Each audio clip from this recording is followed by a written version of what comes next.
Alrighty, everyone. How are we doing today on a wonderful, wonderful Monday evening? Even though I am a little bit on the exhausted side, had to do a lot of driving today. Oh boy!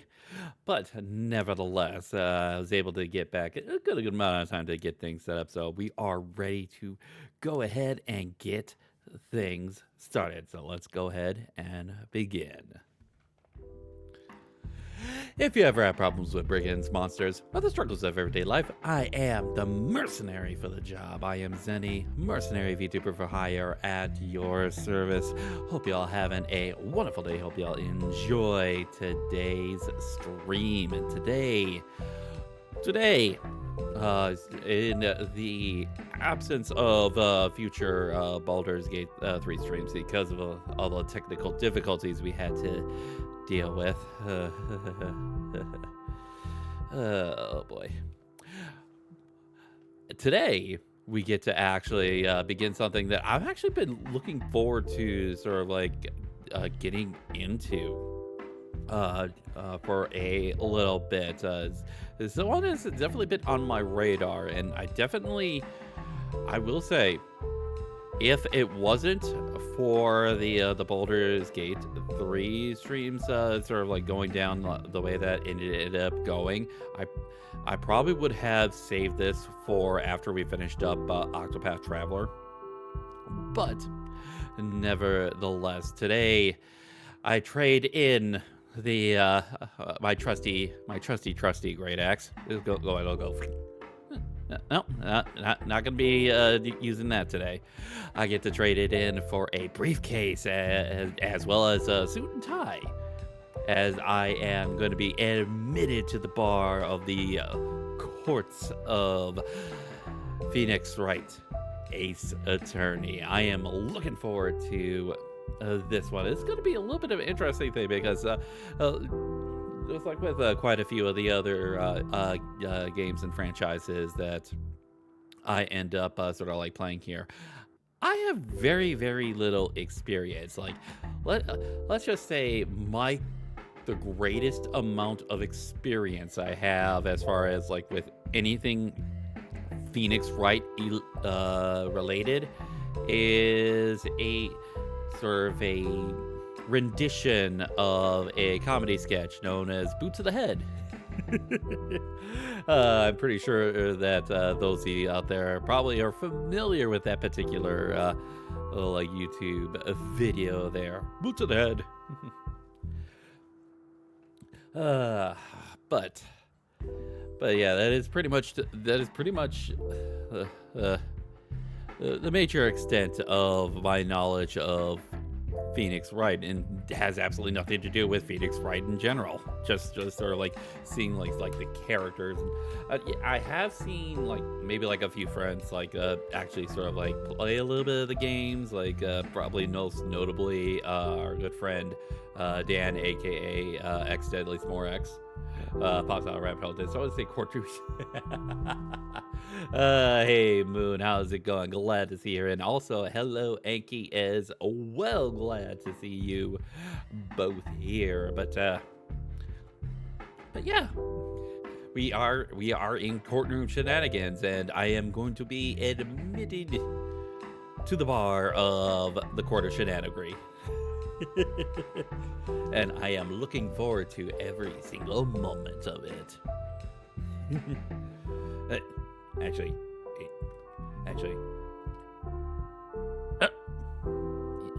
yeah, I'm being admitted to the court of shenanigans. Shenanigans will ensue.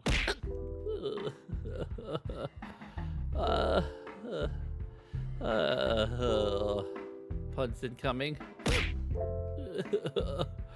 Okay, maybe I was a little too close. Okay, let me back up. There we go. Anyways. But I am hoping that you all are having a wonderful day. I will say, unless I talk about my experiences today, the better. The Ace Attorney's chock full of fun.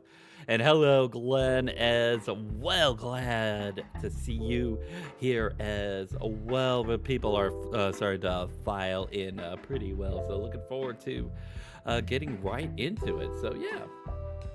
So, as I said, let's talk about my day, the better. So let's go ahead and get things started. So let me go ahead and start loading things up. I will be playing the trilogy version on my PS4, so that gives you an idea of what version I will be using from.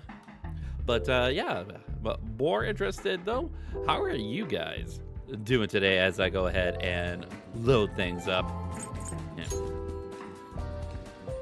All right, play the Ace Attorney, and your super is not wearing a suit for that would require money and contacting and planning further ahead, and it's like I wouldn't want to do some like sort of like cheap sort of like knockoff asset.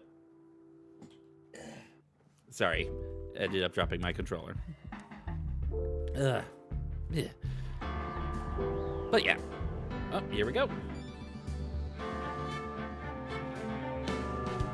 Yeah, Phoenix Wright Ace Attorney trilogy. Looking forward to this one. So, look at your prosecutors don't need to wear a suit.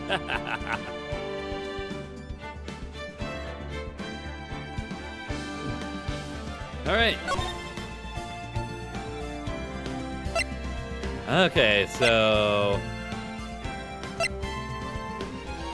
Yep, I guess we start off with the very first one. Episode 1, the first turnabout.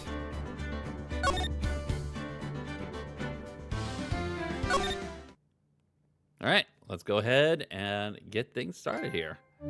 Trophy or first steps.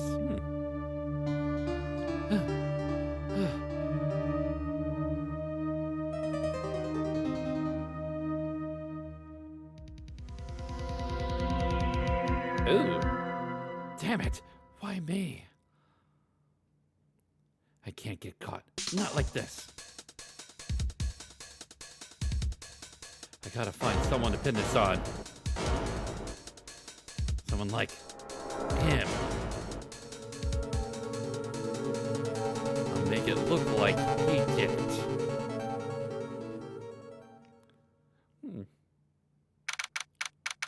August 3, 9:47 a.m. District Court, Defendant Lobby number 2. Boy, I am nervous. Right. Oh, hiya, Chief. Whew, I'm glad I made it on time. Well, I have to say, Phoenix, I'm impressed. Not everyone takes on a murder trial right off the bat like this. It says a lot about you, and your client as well. Thanks. Actually, it's because I owe him a favor. A favor? You mean you knew the defendant before this case? Yes. Actually, I kind of owe him, my current job to him. He's one of the reasons I became an attorney. Well, that's news to me. I want to help him out any way I can. I just really want to help him. I owe him that much. It's over. My life, everything, it's all over. Huh? Is that your client screaming over there? Yeah, it's him. Death, despair. Oh. I'm gonna do it. I'm gonna die. Sounds like he wants to die. Yeah. Yeah, big sis. I mean, can we play Trivial Pursuit later? Oh my god.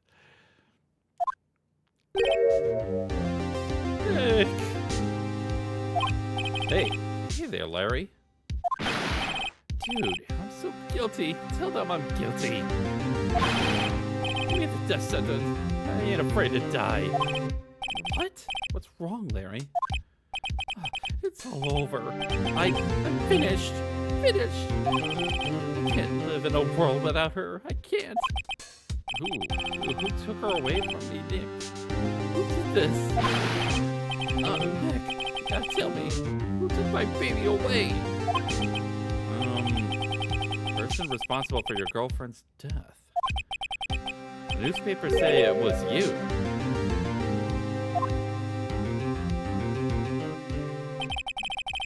My name is Phoenix Wright. Here's the story. My first case is a fairly simple one. A young woman was killed in her apartment. The guy they arrested was the unlucky sap dating her. Larry Butts, my best friend since grade school. Our school had a saying, when something smells, it's usually the butts. Okay. In the 23 years I've known him, it's usually been true. He has a knack for getting himself into trouble. One thing I can say, though, it's usually not his fault. He just has terrible luck. But I know better than anyone that he's a good guy at heart. That, and I owe him one. Which is why I took the case, to clear his name. It's Will Buzzy. That's also... So I'm guessing he's the butt of the joke? And that's just what I'm going to do. Pretty much. August 3rd, 10 a.m., District Court, courtroom number 2.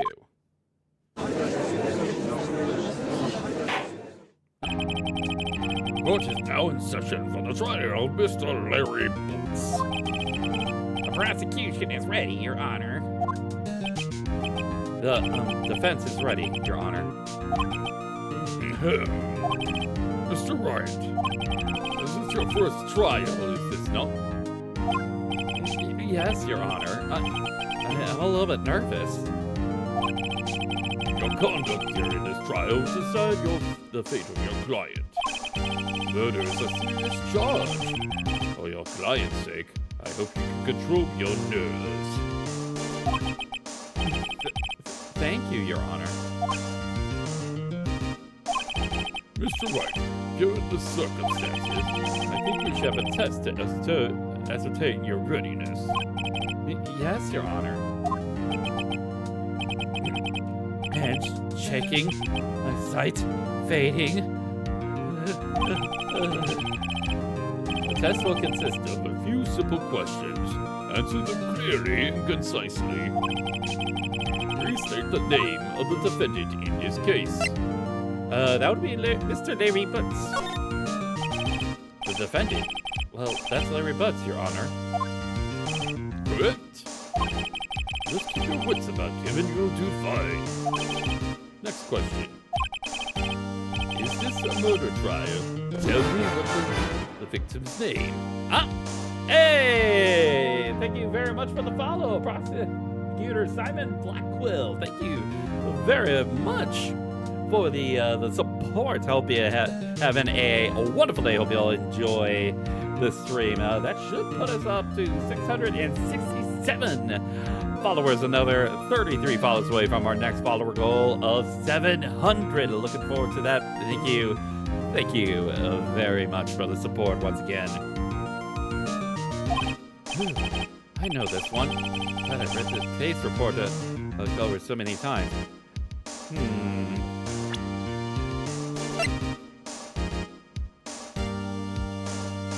Okay.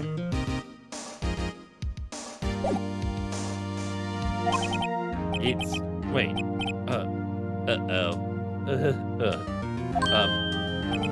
No. Wait, I forgot. I'm drawing total blank here. Phoenix. Are you absolutely sure you're up to this? You don't even know the victim's name? The victim? Of course, I know the victim's name. I just forgot temporarily. Are you kidding me? I feel a migraine coming on. Look, the victim's name is listed in the court record.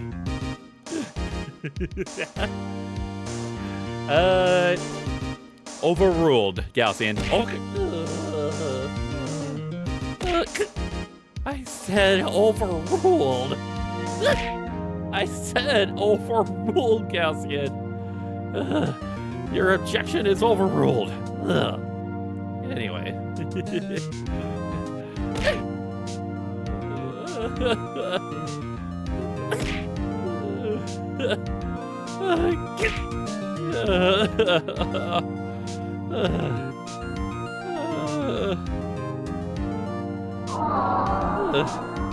Thank you for the head pat, Spoon. Thank you. I did take a look at the court record, so at least I know a first name. Just press the R1 button, check it anytime, okay? Remember to check it often. Do it for me, please. I'm begging you. Mr. Wright, who is the victim in this case? Guessing it's Cindy Stone. The victim's name is Cindy Stone. Correct. Now tell me, what was the cause of death? She died because she was... From what we see of the earlier scene, hit with a blunt object. She was struck once by a blunt object. Correct. You've answered all my questions. I see no reason why we shouldn't proceed. You seem much more relaxed, Mr. Wright. Good for you. Thank you, Your Honor. I don't feel relaxed for sure. Well then. First, a question for the prosecution. Mr. Payne. Yes, Your Honor. As Mr. Wright just told us, the first victim was struck with a blunt object. Could you explain to the court what that object was? The murder weapon was the statue of the thinker. It was found lying on the floor next to the victim. I see. The court accepts it into evidence. Alright, the statue of the thinker. It's rather heavy. Statue added to the court record? Right. Be sure to pay attention to any evidence added during the trial. And crud. That evidence is the only ammunition you have in court. So yeah, we got the attorney badge, we got the autopsy report, and we got the statue. Okay, so it's 22. Larry Bucks is 23. Huh.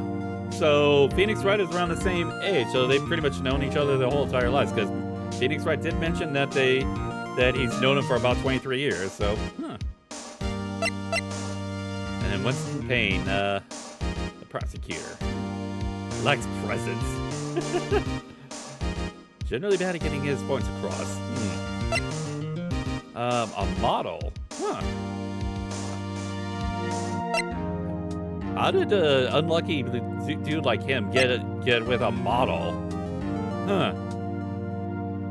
Well. And then, yep, BFA. Chief attorney at Fay & Company. My boss and a good defense attorney. All right. Use the R1 button to check the court records frequently. Mr. Payne, the prosecution may call its first witness. The prosecution calls the defendant, Mr. Butts, to the stand. Chief, what do I do now? Pay attention. You won't want to miss any information that might help your client's case. You'll get your chance to respond to the prosecution later, so be ready. Let's just hope he doesn't say anything unfortunate. Uh-oh. Larry gets excited easily. This could be bad. Well, here we go. His eye twitching. Mr. Butts, is it not true that the victim had recently dumped you? Hey, watch it, buddy. We were great together. We were Romeo and Juliet, Cleopatra and Mark Anthony.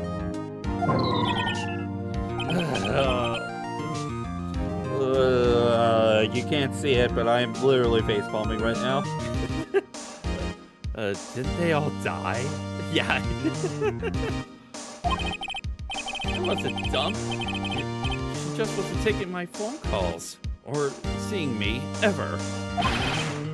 What's it to you anyway? Mr. Buds, that's what you describe. What you describe is generally what we mean by dumped. In fact, she had completely abandoned you and was seeing other men. She just had returned from overseas with one of them the day before the murder. What do you mean, one of them? Lies! All of it lies! I don't believe a word of it. Your Honor, the victim's passports. According to this, she was in Paris until the day before she died. Alright, passport has been added. Indeed. She appears to have returned the day before the murder. Dude, no way. The victim was a model, but did not have a large income. It appears that she had several sugar daddies. Daddies? Sugar? Yes, older men who gave her money in gifts. She took their money and used it to support her lifestyle. Dude. You can clearly see what kind of woman this Miss Stone was. Hilarious and Aida. Alright.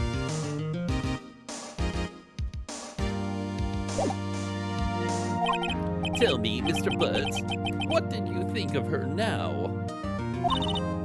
Right. I don't think you want him to answer that question. Yeah, Larry has a way of running his mouth in all the wrong directions. Should I?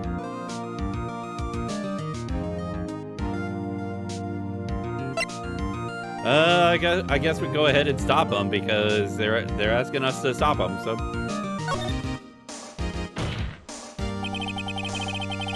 My client had no idea the victim was seeing other men. That question is irrelevant to the case.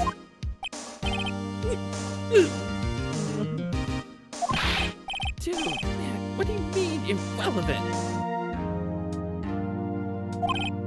That's cheating, sheepdog. I'm gonna die, just gonna drop dead. Yeah, when I meet her in that flight, I'm gonna get to the bottom of this. Let's continue with the trial, shall we? Yeah. I believe that the accused's motive is clear to everyone. Yes, quite.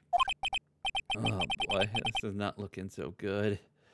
And man, even when we try to stop him, he still grunts his mouth. Anyway. Next question. You went to the victim's apartment the day of the murder, did you not? Well, did you or did you not? Well, maybe I did. Maybe I didn't. Hey, thank you very much for the follow, Francisca Funkarma. Oh my goodness. Thank you very much for that. Left my whip battle.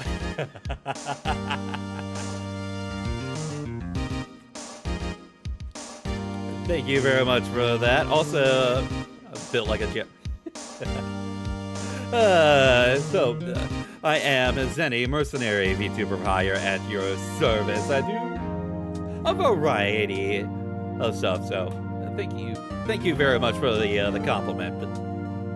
But yes, today we are playing. Actually, for the very first time ever, I am playing the Phoenix Wright game. So yeah, thank you very much for the follow. We're now up to 668 followers.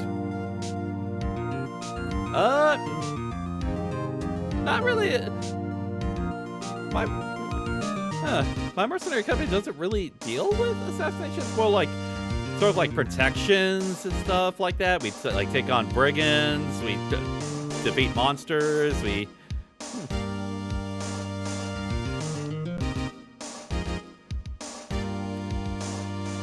Yeah, we take on various odd jobs, but yeah. But yeah. But yeah, we are up to 668 followers. We're another 32 followers away from our next follower goal of 700. But yeah, could a soldier like to handle... I've actually played Lethal Company a few times, especially among some of my friends. So, and actually, strangely enough, that is actually one of the things I'm going to be doing on Saturday. Going to be organizing some of my friends together, and we're going to be playing some Lethal Company on Saturday. So yeah.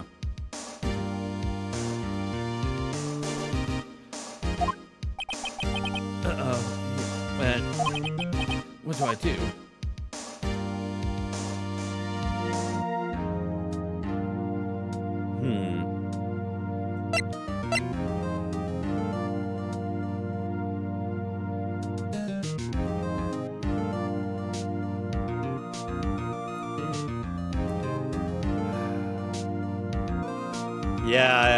Yeah, I was gonna say, yeah, at the very least, yeah, have him answer honestly. It will put him sort of like in the vicinity of the crime, but at the very least, if he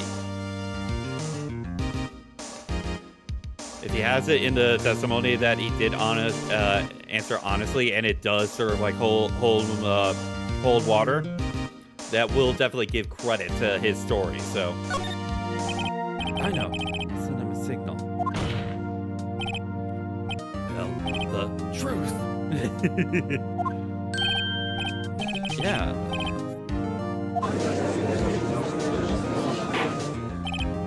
Order. Well, Mr. Butts. Dude, chill. She wasn't home, man, so like I didn't see her. Your Honor, the defendant is lying. Lying? The prosecution would like to call a witness who can prove Mr. Butts is lying. Well, that simplifies matters. Who is your witness? The man who found the victim's body just before making a gruesome discovery. He saw the defendant fleeing the scene of the crime.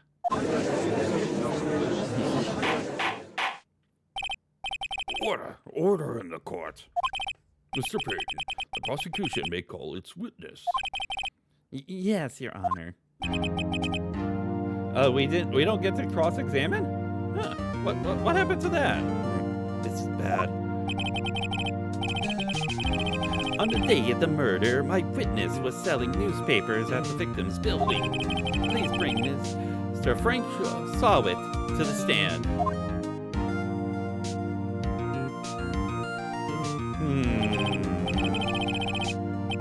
That smile definitely has very, very sus vibes. Mr. Sawit, he sells newspaper subscriptions, is this correct? Oh yes. Newspapers, yes. Mr. Sawit, you may proceed with your testimony. Please tell the court on what you saw the day of the murder. All right, witness testimony.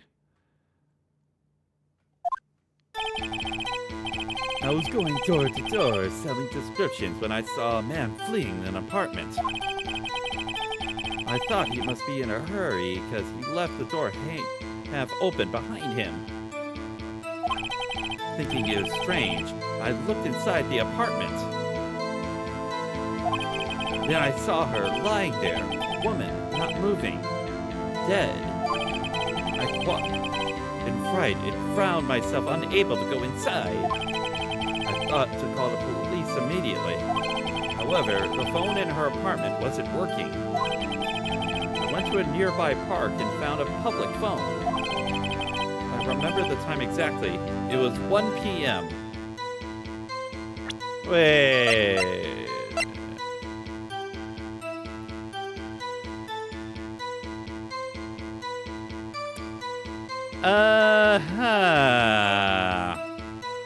That seems very, very sus there. Man was without a doubt the defendant sitting right over there. Alright. save.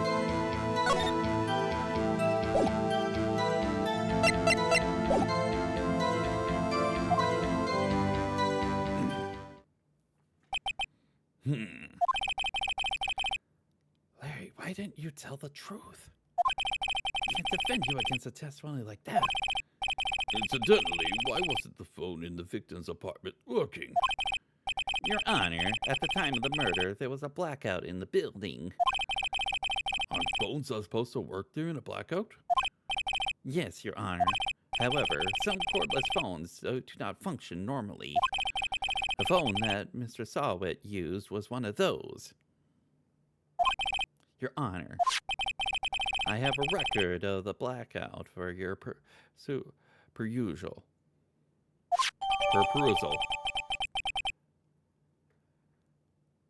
Okay, it was out from noon to 6 p.m. Okay.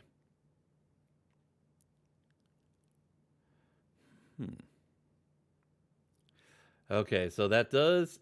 Okay, so it says that the time of death was actually between 4 and 5, which it is within that blackout. Okay. Now, Mr. Wright, Yes. Yes, Your Honor. you may begin your cross-examination. Cross-examination, Your Honor? All right. This is it. The real deal. What exactly am I supposed to do? You exposed the lies in the testimony the witness just gave. Lies? Like what? Who's lying? Client is innocent, right? Then that witness must have lied in his testimony. Or is your client really guilty? How do I prove he's not? You hold the key. It's in the evidence. Compare the witness's testimony to the evidence in hand. There's bound to be a contradiction in there. First, find the contradictions between the court record and the witness's testimony. Then, once you've found the contradicting evidence, present it and rub it in the witness's face. Okay. Open the court record with R1 and point out the contradictions in the testimony. All right.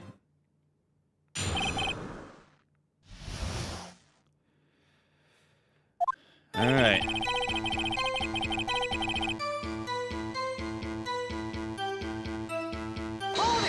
Wait. Isn't a man leaving an apartment a common sight? Yeah. I don't know. It just seemed strange to me, that's all. Like he was mad and yet frightened at the same time. It's like a criminal fleeing the scene of crime. Defense requests witness refrain from conjecture. Of course. What the witness means is that the man he saw looked suspicious. So what happened next? The Hurricanes left the door half open behind him. Thinking it's strange, I looked inside the apartment. I saw her lying there, a woman not moving, dead. Able to go inside.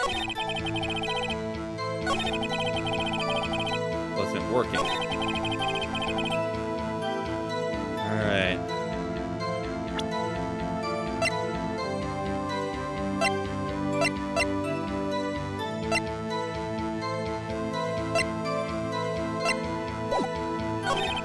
Remember the time exactly. 1 p.m.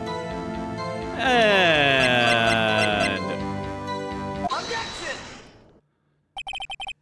you found the body at 1 p.m. Are you sure? Yes, it was 1 p.m. for certain.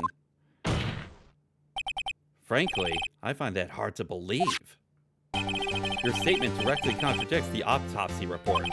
The autopsy notes that the time of death was sometime after 4 p.m. There was no body to find at 1 p.m. How do you explain this 3-hour time gap?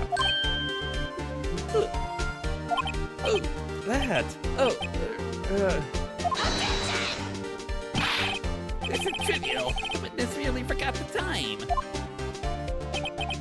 After his testimony, I find that hard to believe. Mr. Solid, why are you so certain that you found a body at 1 p.m.?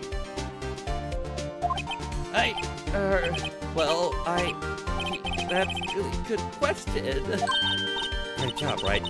Way to put him on the spot. That's all you have to do, just point out contradictions. Lies always beget more lies. See through one, and their whole story falls apart. Wait, I remember now. Care to give your testimony again?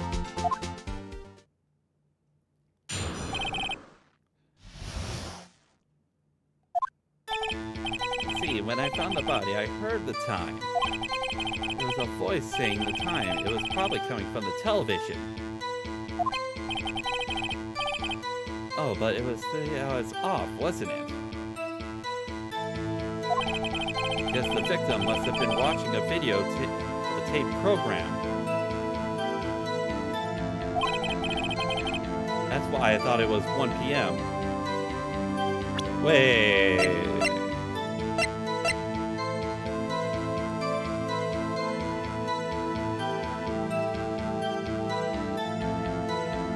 Yeah, there was a...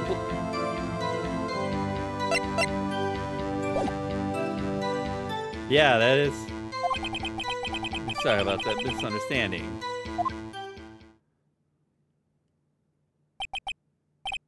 I see. You heard a voice saying the time on a tape program. Mr. Wright, may cross-examine the witness.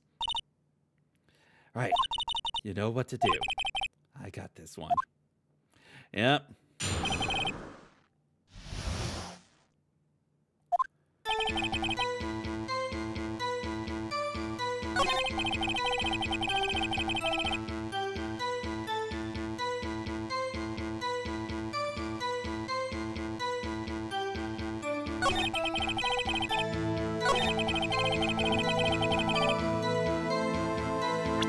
And blackout. Objection! Hold it right there. The prosecution has said there was a blackout at the time of the discovery, and this record proves it. There we go. You couldn't have heard a television or a video. What? Oh. The defense has a point. You have an explanation for this, Mr. Solid. No, I find it quite puzzling myself. Quite.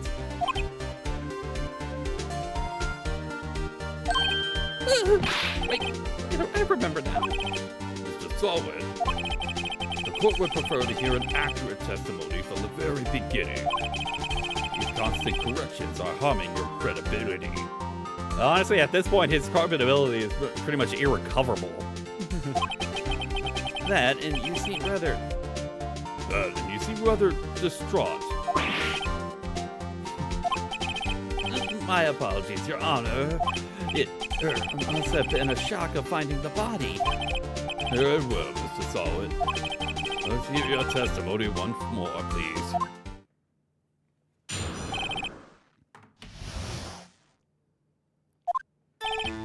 Actually, I didn't hear at the time. I saw it. There's a table...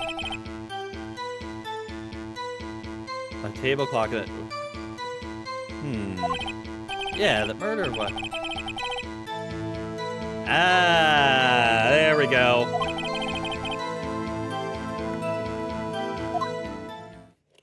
Oh, this is gonna be so easy. Only if it's a battery-powered clock would that really even hold water as well. But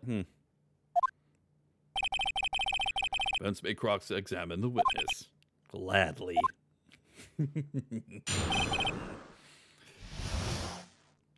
I know I said I wouldn't be bringing it out, but time to bring out the hammer.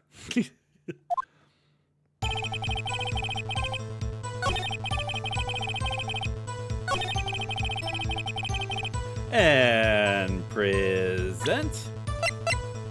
Objection! Wait just a moment. The murder weapon wasn't a clock. It was this statue. Now, how's this supposed to be a clock? Objections in your evidence. Just who do you think you are? Just answer the question, Mr. Solid. Hey, I saw it there. That's a clock. Your Honor, if I may. Yes, Mr. Payne? As to witness stated, this statue is indeed a clock. Ayo? Mr. Bay, can you actually repeat that? As the witness stated, this statue is indeed a clock. Ayo? The neck is a switch. You just tilt it and says the time out loud. Not ashamed. Ace Attorney is one of those friends that tend to have a guide. Or that... I can definitely understand. As it doesn't look like a clock, I submitted it as a statue. My apologies. I see. So the murder weapon was a table clock after all. Well, Mr. Wright, appears that the witness's testimony was correct. This is clock. Have any problems with this testimony now?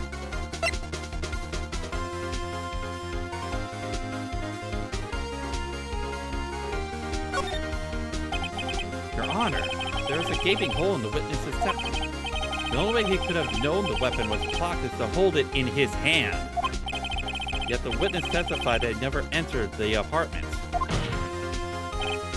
Clearly, that's a contradiction.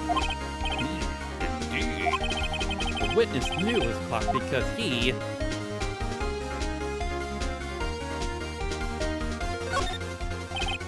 You're lying. You were inside the apartment on the day of the murder. Oh, yeah, prove it. Prove it I went in there. No, I'll do better than that. I can prove you were the one who killed her. You struck her with the clock, and the shock of the blow triggered the clock's voice. That was the sound you heard. Order in the court. Intriguing. Please continue, Mr. Wright. Yes, Your Honor. Mr. Solid, the sound may have left quite an impression on you. Understandable, since the murder weapon spoke just as you hit the victim. That voice was burned into your mind. That's why you were so certain about the time.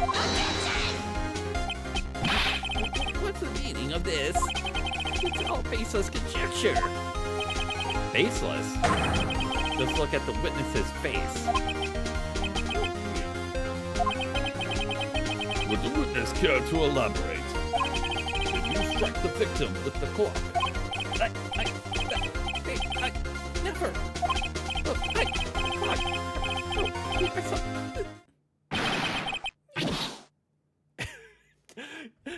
Toupee in the face.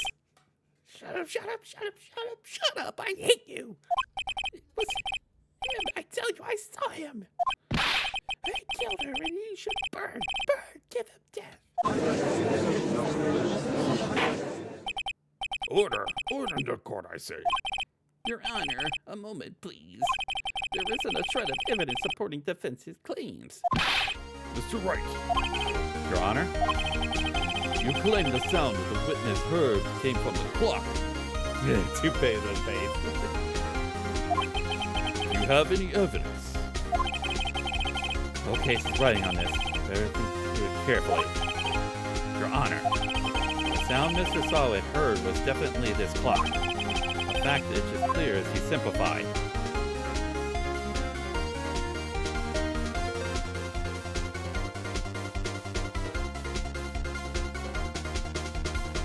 Okay, so...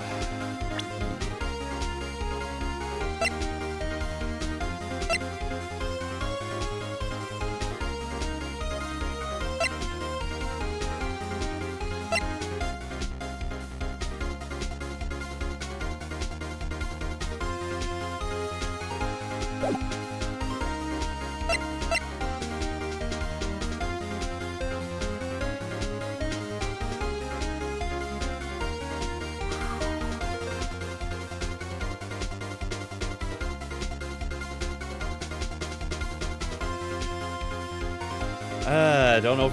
Yeah, I was gonna say, like...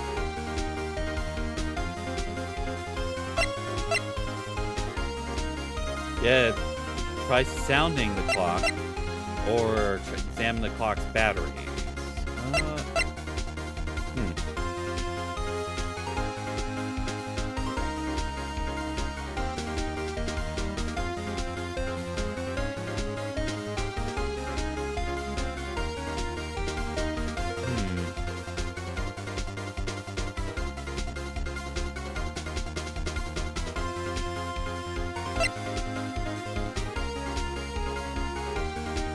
Were there? Wait a second.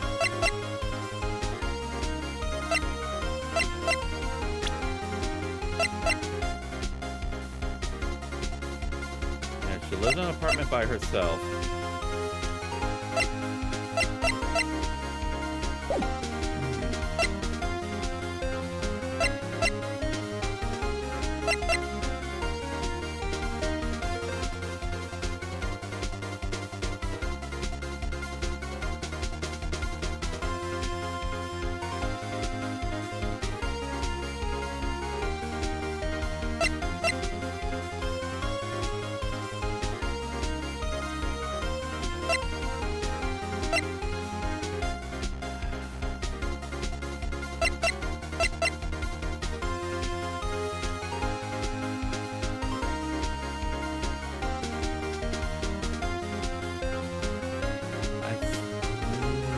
Okay. Because there's nothing in particular as far as, you see what I said, that guy.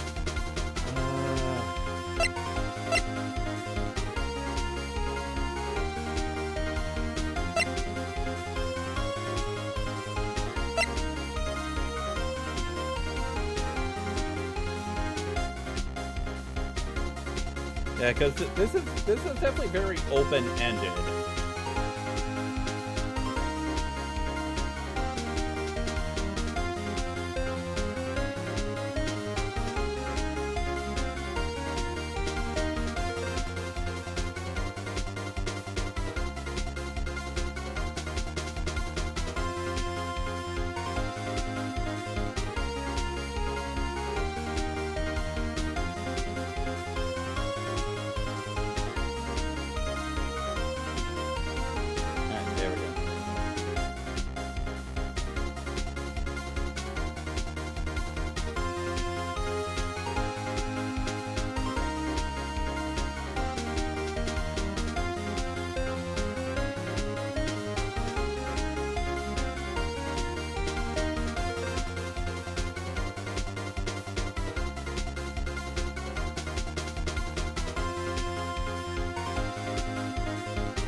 Ah, wait a second.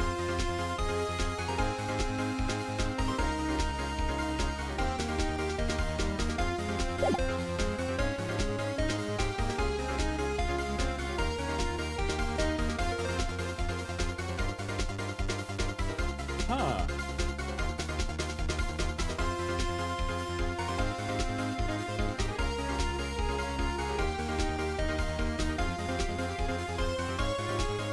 Let's check the batteries. Examine the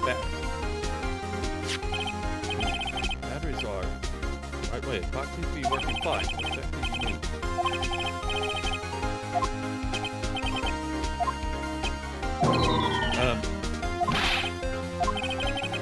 Oh, crud. Alright. Oh, crud, okay.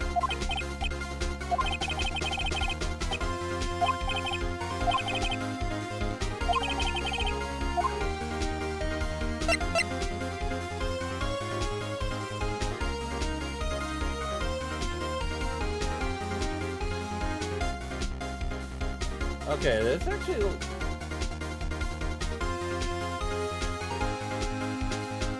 Ah, okay, there we go. Oh, I was reading the wrong section. Okay, that's why. Okay.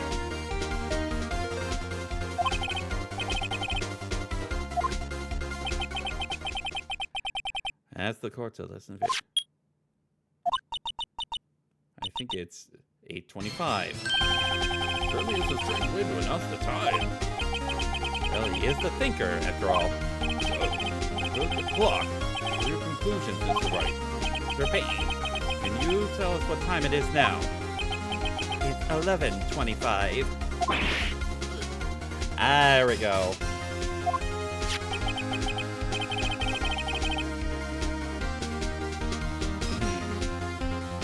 As you can see, this clock is exactly 3 hours slow. Precisely the discrepancy between Mr. Solid heard and the actual time of death. There we go. So, Mr. Solid, try to talk your way out of this one.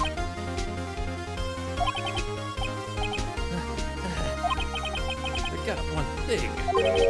Uh-oh, what is she talking about now?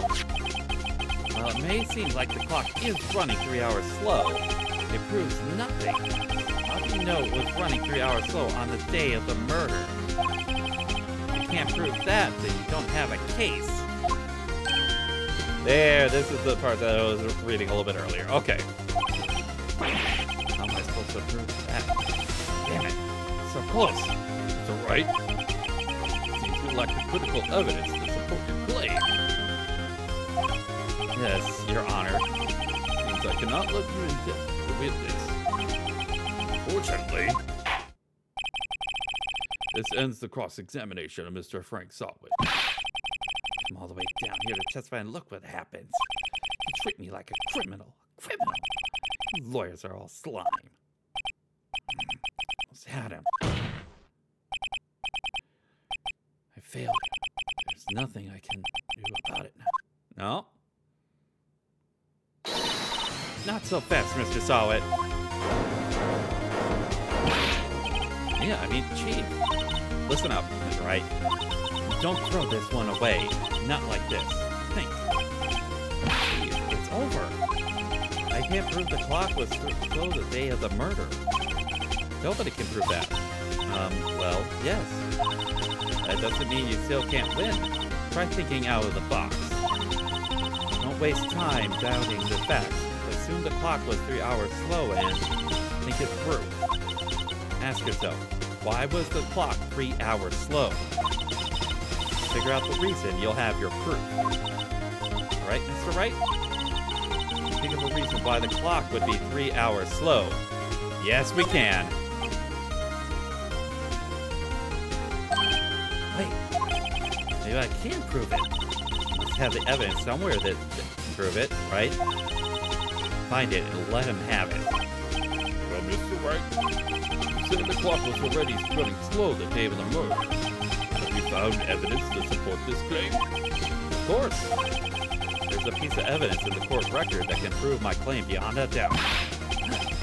Right, let's see you pull this one off. Let's see this evidence that proves why the clock was running slow. And present the passport. Take that! The victim had just returned home from abroad the day before the murder. As we all know, the time difference between here and Paris is 9 hours. And it's 4 p.m. there. It's 1 a.m. the next day there. The clock wasn't 3 hours slow. It was 9 hours fast. The victim hadn't reset her clock since returning home.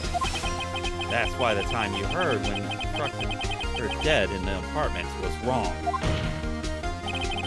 Proof enough for you, Mr. Solid, or should I say, Mr. Did It.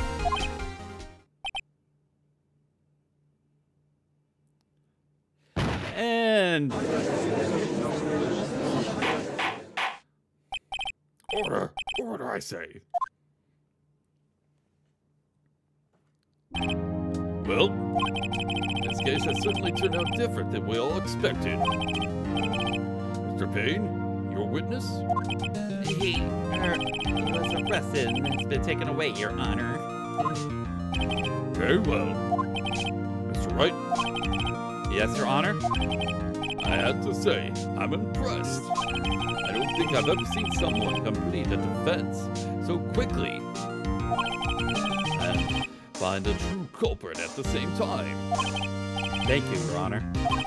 At this point, it's only a formality, but this court finds the defendant, Mr. Larry Butts. Not guilty. There we go. Completed our very first case. And with that, this court is adjourned.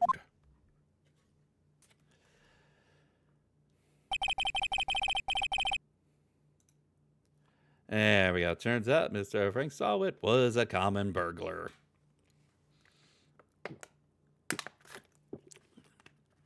And it took an hour. It took an hour to do it. It actually took less because I started probably started the case probably around like 7:10 my time, and it's about 55. So yeah. He posed as a newspaper salesman to check and see when people were out of the house that day. When Larry went to her apartment, the victim wasn't home. After he left, Mr. Sawit let himself in to do his dirty work. While he was searching for her place, the victim returned. Flustered, Mr. Sawit grabbed the nearest blunt object he could find.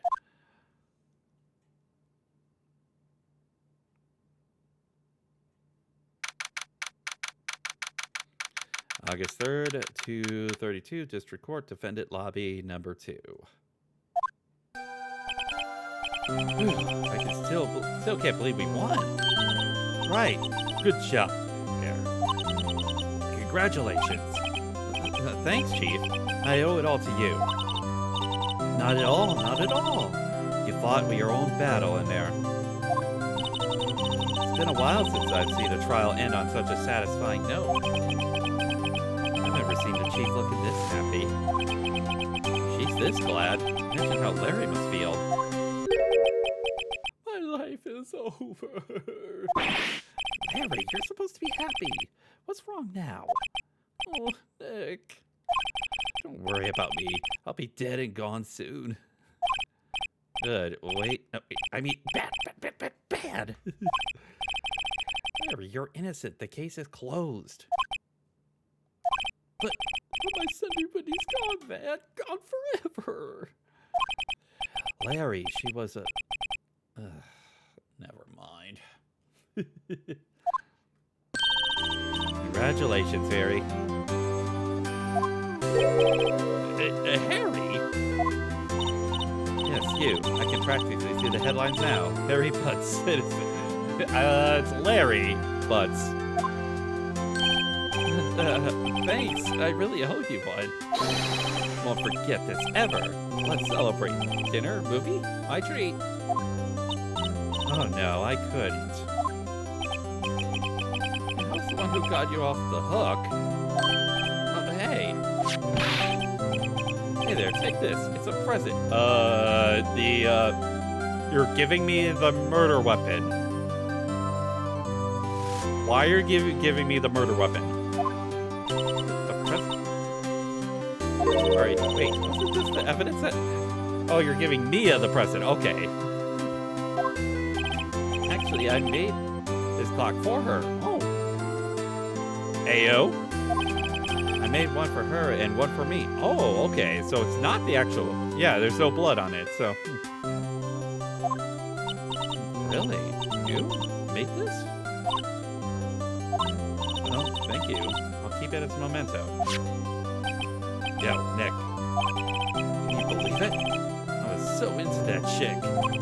And she was just playing me for a fool. Don't that make you want to cry? Larry. Are you so sure? Can you squeeze me? I think she went through quite a lot of you in her own way. I think she thought quite a lot of you in her own way. Nah, you don't gotta sympathize with me, okay? No, I'm not just sympathizing, really. Isn't that right, Wright? Don't you have some to show your friend? Something that proves how she felt about him? Oh yeah, right. What the heck is she talking about?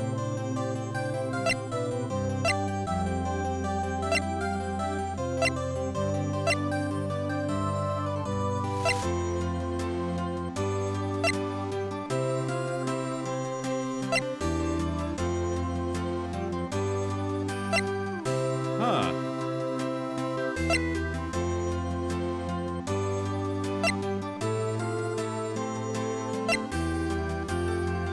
So,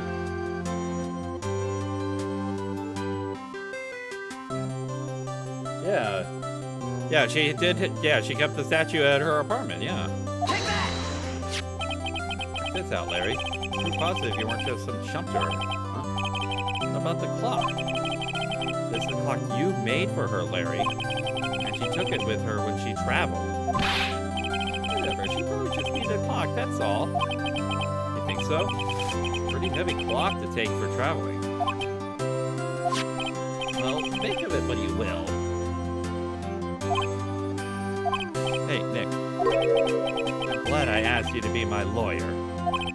Really, I have. Thanks. Hope that made him feel a little better.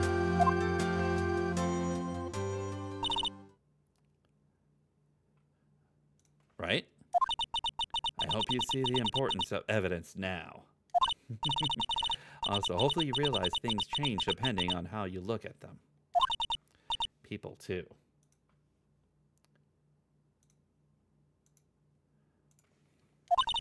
You never know if our clients are guilty or innocent. All we can do is believe in them. In order to believe in them, you have to believe in yourself. Right. Listen, learn, grow strong. Never let go of what you believe in. Never.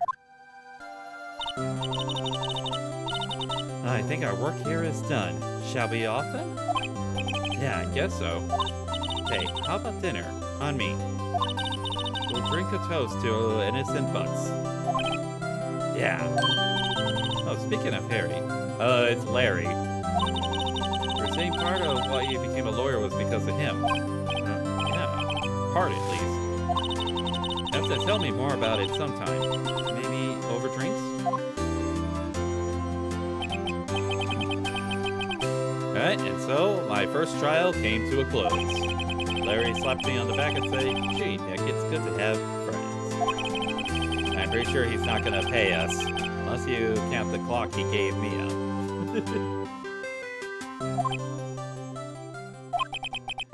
I didn't know it then. That clock was soon going to be at the center of another innocent... Ooh. Ayo. And my promise to tell the chief about me and Larry. Beyond one promise that I wouldn't be able to keep. Huh. Oh. That's not good. Well, head on over to episode 2, Turnabout Sisters.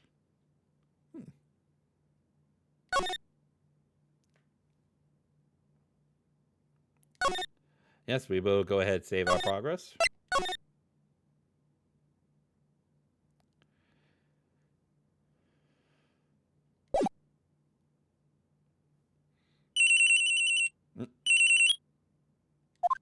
Hello? This is Maya.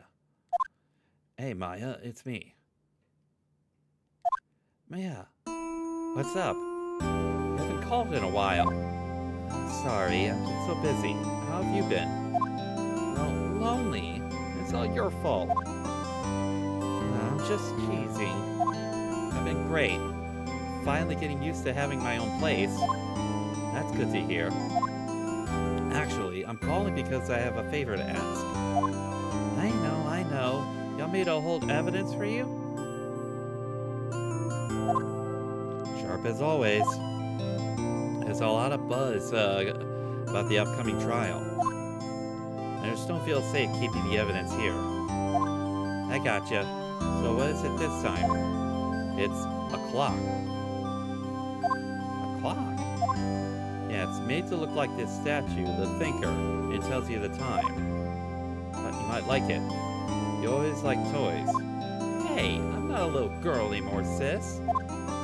Now, you know I'm only teasing. I should probably tell you, the clock isn't talking right now. Huh? It's not working. That's lame. Had to take the clockwork out, sorry. Put some papers inside it instead. Papers? Is that the evidence then? Well, there's a possibility it might turn out that way, yes. Can you come by the office, say 9 o'clock, to pick it up? I'll be in a pre-trial meeting until then. Okay, sis, but I expect dinner. Something good, like burgers. I could really go for a good burger. Okay, we'll hit the usual joint. All right, it's a deal. Okay, sis, see you soon. Yep, I'll be waiting, Maya. Conversation recorded, September 5th, 9:27 a.m. Why do I have a bad feeling? So 9:50 or 8:57 p.m. Now, Miss Faye, I'll take what's mine. Sorry, but I can't give you what I don't have. Miss Faye, you are a poor liar. Why, I see it right over there.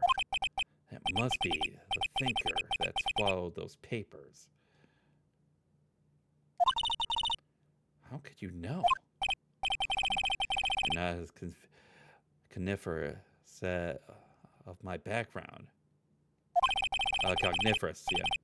Gathering information is my business, you see. I should have been more careful. My dear Miss Faye, I'm so very sorry. But I'm afraid I must ask you one more thing. Your eternal silence. Farewell, Miss Faye.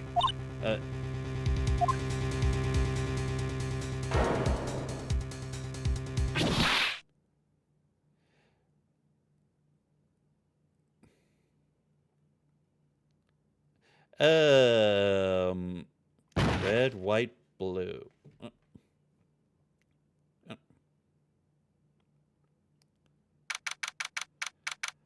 September 5th, 9:08 p.m. So, not even, just a little bit more than 10 minutes later. Oh, how late. That's strange. Guess the chief left without me. Said her sister was coming over so she could go for dinner. What's that smell? Blood. Maybe she's in her office.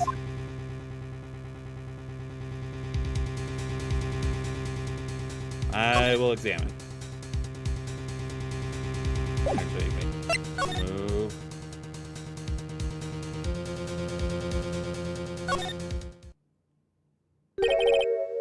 Smell blood. Sis, someone's here.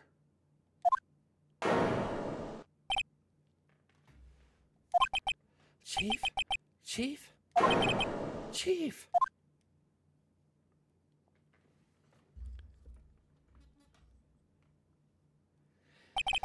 Who are you?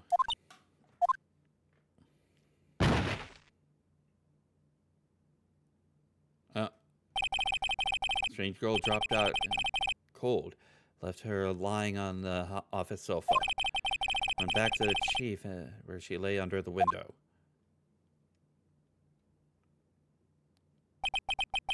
Her body was still warm. Could feel it when I held her shoulder. And all too quickly began to fade. Till finally she was cold.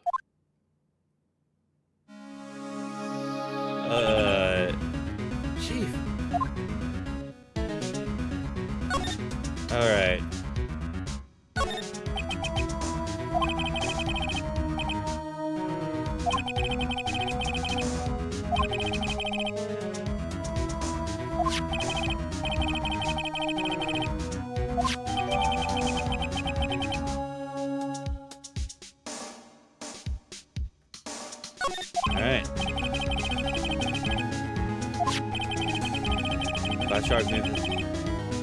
it must be pieces of the glass light stand lying broken in the back of the room. Broken remains the glass light stand, broken beyond all recognition. Nothing else. It seems like a clue here. A piece of paper. Must have fallen from Mia's hand. What could it be? Written in blood, Maya. Mia wrote the paper is a receipt from the department store dated yesterday. I think that's enough snooping around for now. Call the police. Find out what the girl was doing here.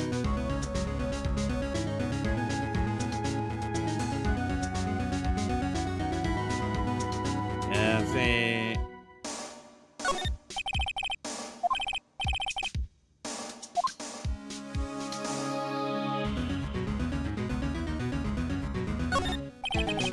Large building across from the office.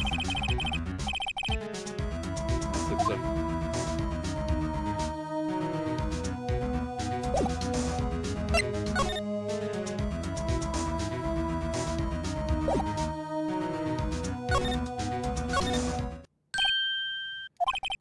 Our girl just now. Where did she go? Put her right there on the sofa. I hope she didn't run on me. Yeah, don't scare me like that. Excuse me, but who are you? It's okay, I work here. Maya. Maya Faye. Maya. Faye? Maya. So Mia was writing this girl's name. Should show her the receipt? Thought there'd be outside the courtroom. I guess we present it. Before Mia died, she wrote a message with her own blood. Wrote it on the back of this receipt. That's my name. Why would she write my name? Please just calm down.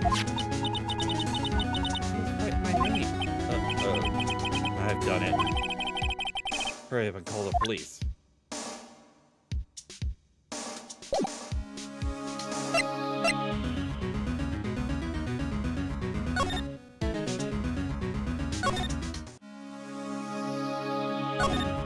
Alright, call the police. Right, better call the police. That's funny. Few of the screws on the receiver are missing. Looks like someone was halfway through taking it apart. Please go. What was that? Someone screaming from the outside of the window.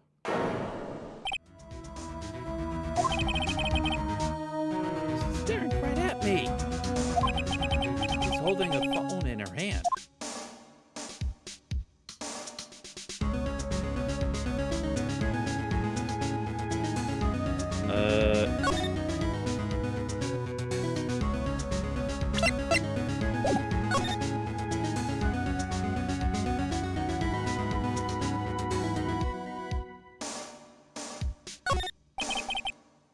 The ledger, okay.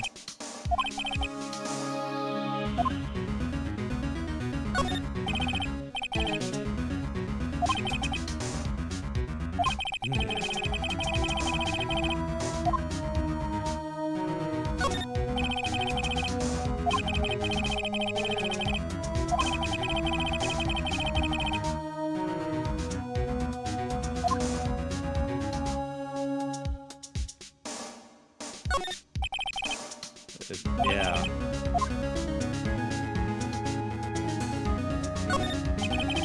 Most of these important documents are packed in here. Filed her case records and recent rulings. Alright, so...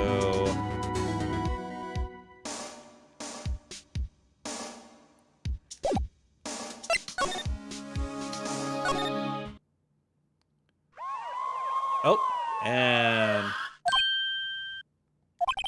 The police. Sounds like they're coming this way. freeze, police. Oh, hello. All right, I'm Detective Dick Gumshoe, see? Gumshoe? What an odd name. We received a report from a building across the way, see? We got a person saying they saw a murder. Must have been that woman I saw. Anyway, I don't want either of you moving 1 inch, Kay? Great, just great. Wait, I think... Wait, she wouldn't have. Nah. Whoa! Excuse me. This word Maya here mean anything to you? That's my name. What? The victim drew this here note in her own blood, see? With her dying breath, she wrote down the killer's name. Killer? Case closed. You're coming down to the precinct, ma'am. What? Sorry. Oof. Some of these voices are a little bit bad on the throat, but Mia's younger sister Maya was arrested on the spot. I was taken in for questioning and didn't get out until the next morning. My eyes were heavy, but I couldn't sleep. I sat around waiting for visiting hours to begin at the detention center. I had to talk to Maya as soon as possible. September 6th, 9:07 a.m. Oh, that poor Maya locked up like a criminal. Oh, it's you, the lawyer. Good morning. Good morning. She looks so tired. Are you going to be my attorney? Well, that's what I wanted to talk to you about.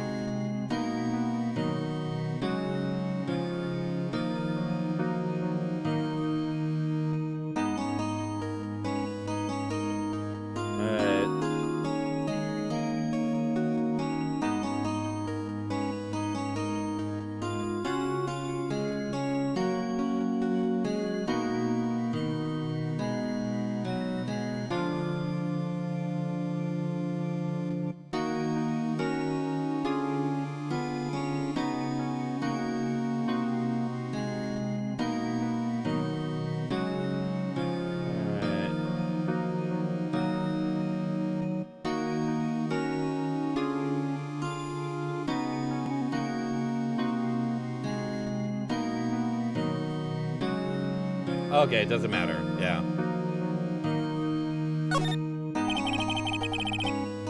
Better give it to her straight. It's up to you. Up to me? Yes, I don't think this is something I should decide. After all, you're the one in trouble here. You're never gonna believe me, are they? Even you, when you found me in the office, you looked at me like I had done it. I look at her like that? No, I never thought. It's okay, I understand. Yeah, I've also heard about you. Heard? Heard what about me? I was talking to my sister on the phone the other day. Today was my junior partner's first time in court. Wow, really? How did that go? It was quite the scene. Honestly, I was on edge the whole time. It's been a while. Huh. So he crashed and burned? He's a genius. One of those strike fear in the hearts of evil types. The only thing he's lacking is experience. Well, sounds like it was fun. Well, I know to go to if I ever get in trouble now. Oh boy. I don't know, Maya. I think you might want to wait. Give him 3 more years. That is, unless you want to be found guilty. That's what she said. I'm sorry. I didn't mean to insult you. No, it's okay. It's true, I guess. But at the same time, can't just sit by and watch. When I think of the person who did this to Mia, I know. All right.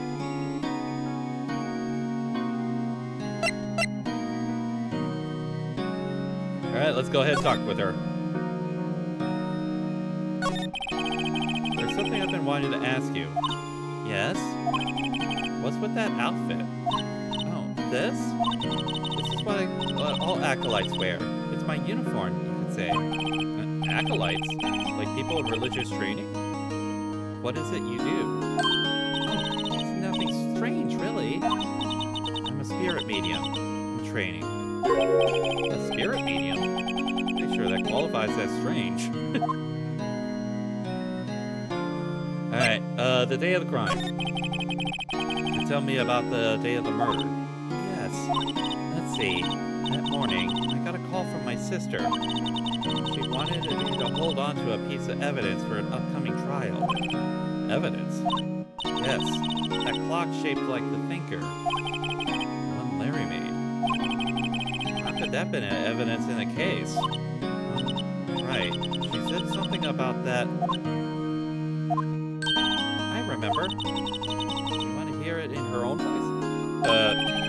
In her own voice? Yeah. I'm pretty sure our conversation is on my cell phone. You recorded it?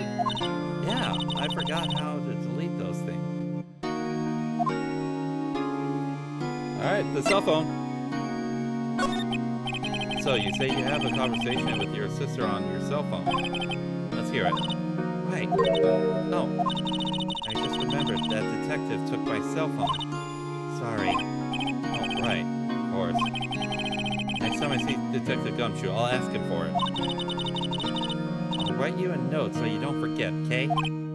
Sure, thanks. Oh, we got a memo. Alright, let's talk about spear mediums then. So you're an acolyte, a medium in training. That's right. The Fae family, especially women, have always been very sensitive to the spirit world.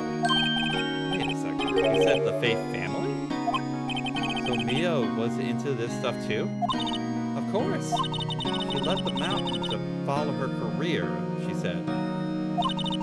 Her powers were first class too. I had no idea. Wait. What? So you're a real, honest-to-goodness spirit medium? With ESP and all that?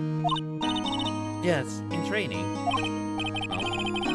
Can't you contact Mia's spirit then? You can just ask her who killed her. I'm sorry.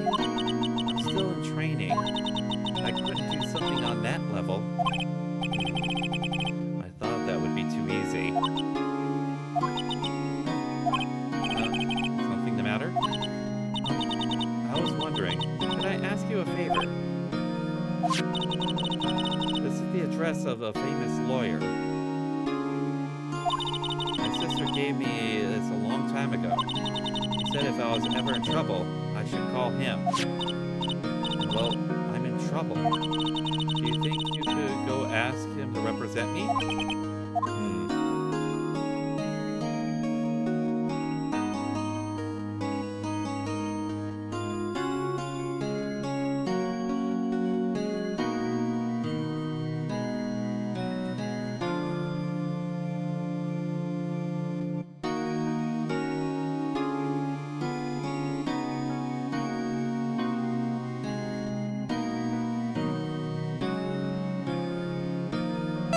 It doesn't matter what we respond to this. Okay.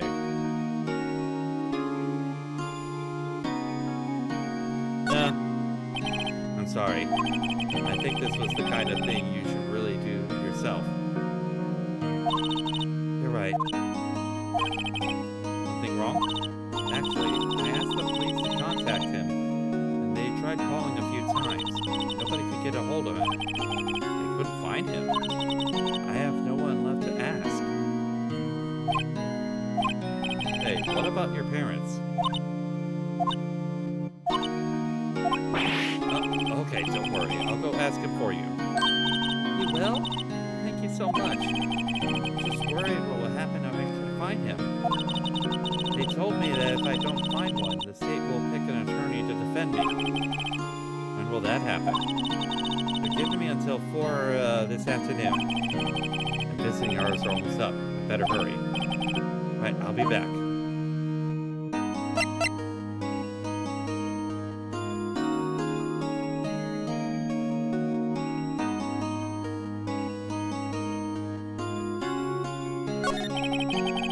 Tell me about... No, it must be hard. No, it's okay. I've been doing it the past few hours talking about it. Got used to it. Let's see. This morning, I got a call from my sister. Shooting trial. Yep. It's probably to qualify as a serial murder by now. When did you arrive at the office? It was right around 9. The lights were off and I could smell blood. Then I found her, my sister. Thanks, Maya. That's all I need to hear for now.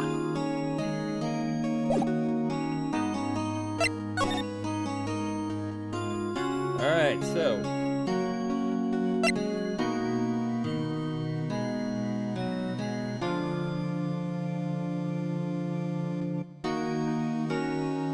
Yep, we'll go ahead and back into the Faye offices. Alright, September 6th, Faye. Office filled with police officers. They're all busily searching for clues. Hey, you there. It's a crime scene, pal. No trespassing. Sorry. I don't know. I'm sorry, don't I know you from somewhere? Wait, you're that Butts guy, aren't you? No, Phoenix Wright. How could anyone mistake me for Larry? I guess I got the wrong name, Mr. Wright. Sorry about that. That Butts guy, he was a killer. And you're no killer, right? No. He was proven innocent. Right. You were... Yes, you're Detective Gumshoe. Gumshoe, what's it? Dick Gumshoe? Right, at your service. Hang on, that's Detective Gumshoe to you, pal. I did say that. Anyway, get the name right. Don't you call me Dick. Hey, over here. Hey, Dick, over here. Yes, sir. Be right there. You're her lawyer, right, pal? You got business here. You better do it quick. He thinks I'm Maya's lawyer. Ah, there we go.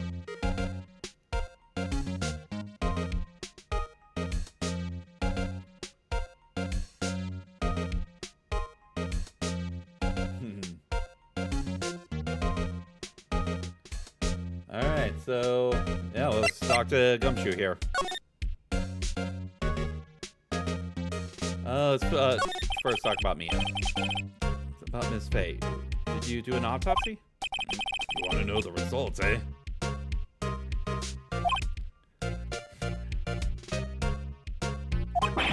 Now, don't you look at me like that, pal. It's no use.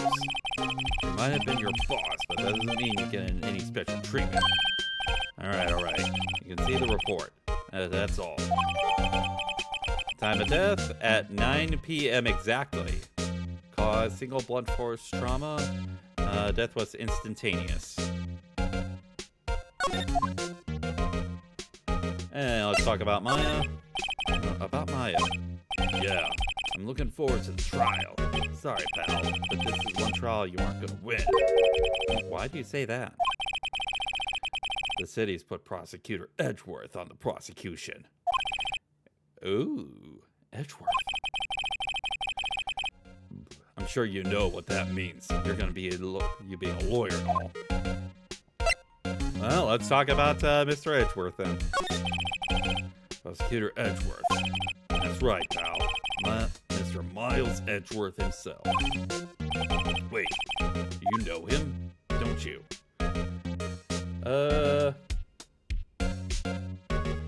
Doesn't matter, okay. We'll say we do. I know him. He's a feared prosecutor. Doesn't feel pain. Doesn't feel remorse. Won't stop until he gets his guilty verdict. Don't talk about him that way. You make him barely sound human. Still, I'm afraid this pretty much decides the case. So Edgeworth is on this one.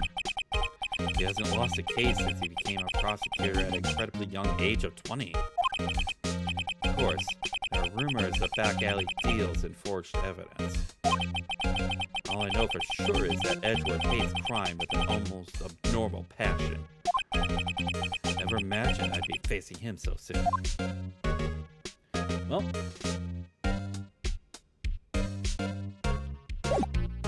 let's go ahead and present him with the memo. I was wondering, did you see my Faye's cell phone? Oh, that. I have that. You think you could give it back? Sure. I mean, wait a second, pal. Tricky lawyer. He's on me.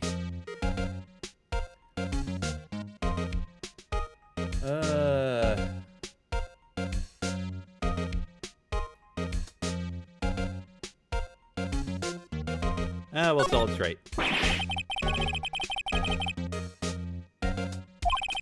Nothing matter? Oh no, it's just, detective. No, I know nothing, pal. That cell phone has a lot of numbers on it, like her boyfriend's. The cell phone holds all the little girl's sweetest and spiciest secrets. You're trying to confuse me. Sorry, pal. I really checked all the numbers in memory. Impressive. You're quite the detective. Uh-huh. Oh, here. You can have the phone back. There weren't any suspicious records in there, after all. You didn't notice the recorded conversation. Yep.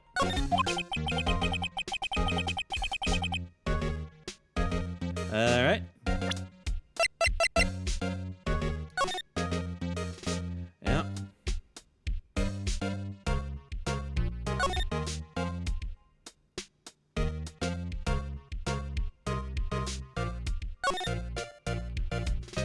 Ah.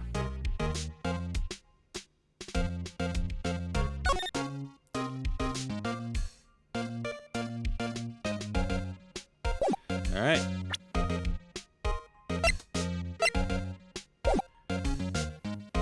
Okay, so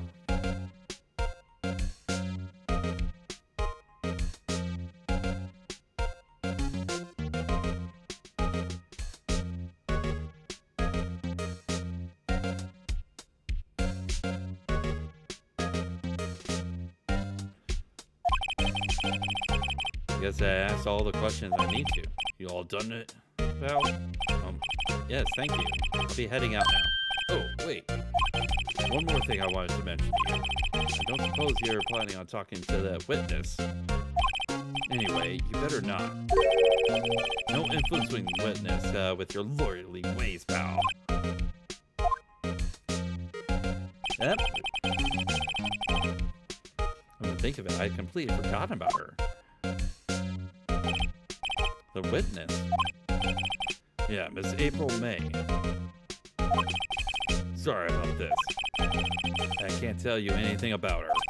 You just told me her name. Miss May, huh? So you sent her home already then? You're trying your lawyerly tricks on me now, huh? She's not going Outside her room until the trial. But she's still in the hotel across the way. Guess I should know better than to try to get a detective to leak information. You got that right, pal. Time to pay a visit to Miss May.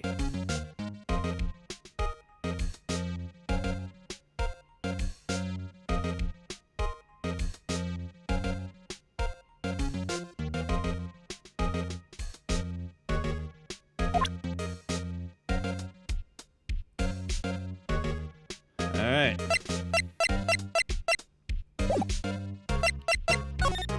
Alright, examine his favorite potted plant. Remember, it had this bizarre name no one could ever remember. Cordelia Stricta, pal. What was that?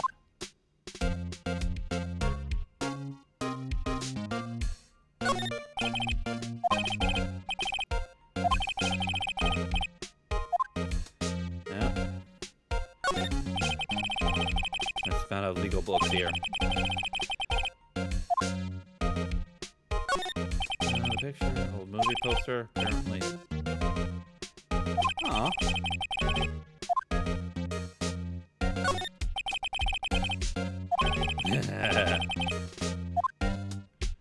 And yeah, nothing else to notice. Alright. We'll go ahead and move to the Gatewater Hotel.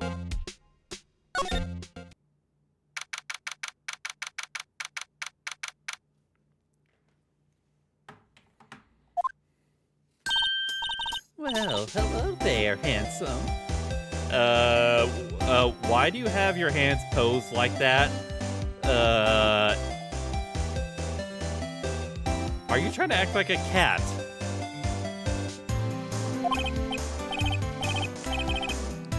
Hi, smooth, right? Real smooth.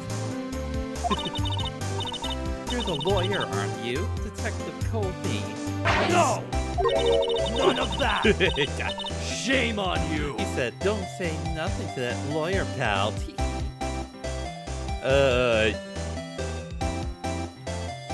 Why are you trying to play cutesy when you just witnessed a supposed murder?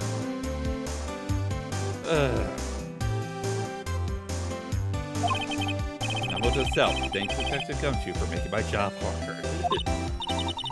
Keith, this is all like something out of a movie. It's all so exciting, I can hardly contain myself. Let me go brush it up, so I can look the part of the beautiful eyewitness. City lawyer has to cross-examine this one. Alright.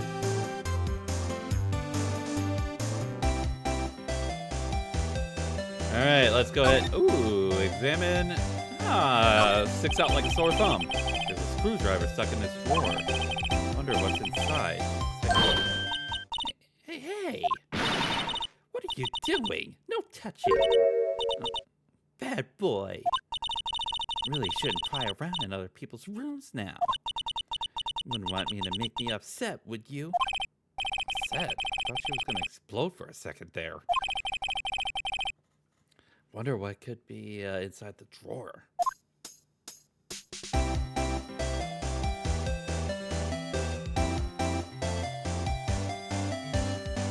Okay.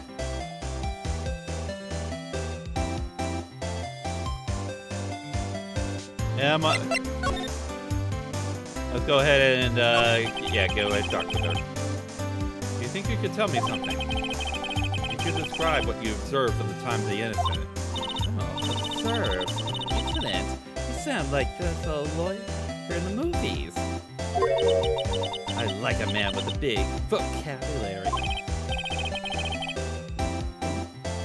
Better not encourage her. You know that... Hey, that happened the other day. The bad thing. What did you see when it happened? I don't suppose you can tell me about it. Pretty please? Let me see. Well, dream on. You want it? No, you'll have to come to court tomorrow, Mr. Lawyer. Oh boy. Usually, yeah, that's not usually very good for a witness to be doing that kind of stuff, because that's pretty much trial by ambush. Usually in court cases, all evidence has to be sort of like shared between both parties, so. Alright. Could you just, exactly who are you? Because who? Mr. Lawyer, are you hitting on me? No, hey, I'm just doing my job here. You know, you're cute when you blush. I'm not blushing here. No one's blushing here, okay? Believe me, this is the first time in my life I've blushed this much.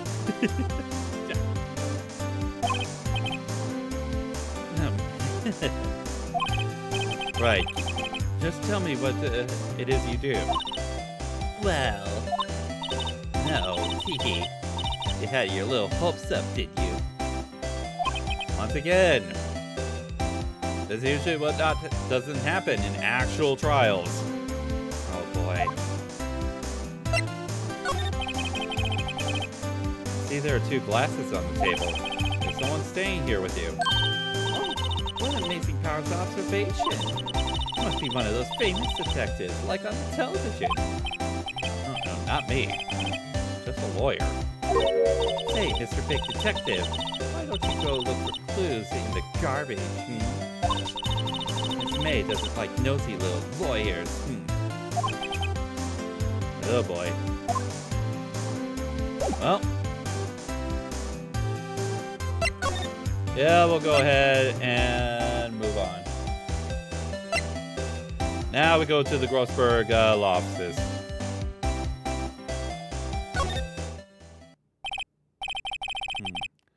Seems like Mr. Grossberg is out. Maybe I should just wait for him to come back. That is the most over-the-top clearing of the throat I've ever had. So you're the one that you say has been looking for me. Yes, that's me. It's even grander than I imagined. That badge on your collar. So you're a lawyer, aren't you now? Yes, well, yes. The voices. My apologies about that. What do you want? I'm not particularly busy these days. Please proceed. Not busy. And how come no one could get in touch with you? Something the matter? You came to see the one and only Marvin Grossberg, did you not? Well, here I am, boy. What do you want? Out with it. Well, sir, actually, it's about Maya Fey. Yes, Maya Fey. Go on. Why is there a strange reaction? Cha-cha. I'm really quite busy here, son. Can't go taking cases on a day's notice. No, quite impossible. Wait a second. How do you know the trial was tomorrow? Anyway, I'm afraid it's entirely impossible for me to represent her. Sorry, end of discussion. What's going on? He refused me before I even got a chance to ask him. Very, very suspicious. What do I tell Maya?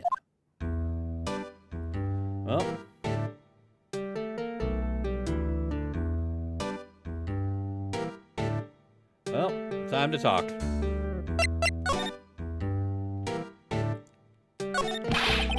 How can you just refuse like that? Please tell me, why don't you take the case? Yeah. Oh, the sus. Very much the sus. Well, you see, it's just I'm busy, you see. But the client is Mia Fey's sister. Mia trusted you. She knew her sister would be in good hands. Yes, of course, I know that. However, I'm sorry, but I must refuse. Sorry, goodbye. Creep. Fine. I don't have the time to argue with you anyway. I'll go look elsewhere. I think not. Did you say something? I think not, I said. What do you mean? I'm terribly, terribly sorry. I'm afraid that no lawyers with this salt will take on this particular case. Terribly sorry, my boy. Why? I cannot say. I beg your pardon, but could you leave now, sir? I've nothing more to discuss with you. What's going on here? did you don't miss me at Faye? She worked here a long time ago. Quite the apprentice, that one. Learned my techniques in the blink of an eye. She left one day, quite suddenly. She had a mission, you see. A mission? You could see it in her eyes. She followed it with a burning passion. Never looked back, that one. Oh. I guess we talk about the painting. That's quite a painting. You noticed. It's my pride and joy. Impressive, isn't it? What isn't it? The color of the sky, you can see the weave of the straw hat. It's worth at least 3 million. I have no intention of parting with it, of course. No, I won't sell it. Not even to you. Wasn't interested. It's not for sale. I'm not buying. Jeez. Oh. Well, we go ahead, head on back over to the detention center. Because unfortunately, we are more than likely going to have to represent her. Actually, not unfortunately. This will build our credit. If we win this case.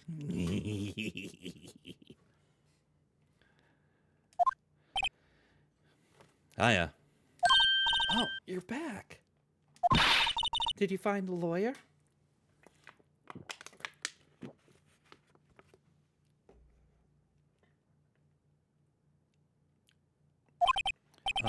Well, what do I tell her? Well, let's see, just be honest. I really don't think you should use that guy. He didn't seem healthy. It was all skin and bones. It's not being honest, Phoenix. You said you were going to be honest, and that is not being honest. You're ruining your credit. What really happened?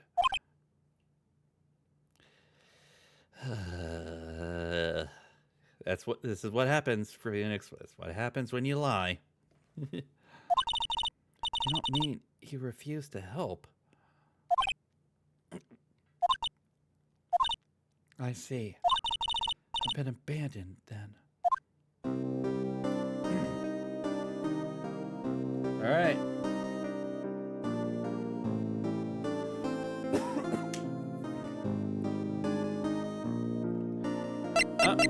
Let's go ahead and get her back her cell phone.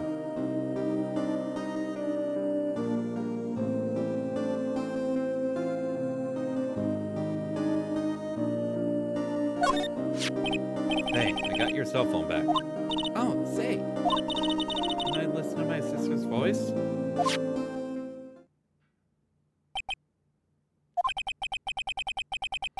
Maya's eyes closed, and she listened to every word with such intensity. For long tears began to roll down her cheeks. Thank you. All right. We'll go ahead and talk with her. Your family. What about your family? I only had my sister. My father died when I was very young. I don't know where my mother is. No. So she could still be alive. The women in my family have been mediums for generations. They say a lot of spiritual power runs in our blood. About 15 years ago, our family was involved in an incident. There was a man and he ruined our mother's life. Ruined? After that, she disappeared. Several years after that, my sister announced she would become a lawyer, and she left the mountain. So you live by yourself? Yes, I've gotten used to it. Oh, also, I had to become independent, or I'd lose my powers. Feel bad for her, all by herself up on that mountain. enemy. So, who was this man who ruined your mother? About 15 years ago, there was an unusual murder case. It made quite a stir. Everyone was talking about it, apparently. I can't leave you.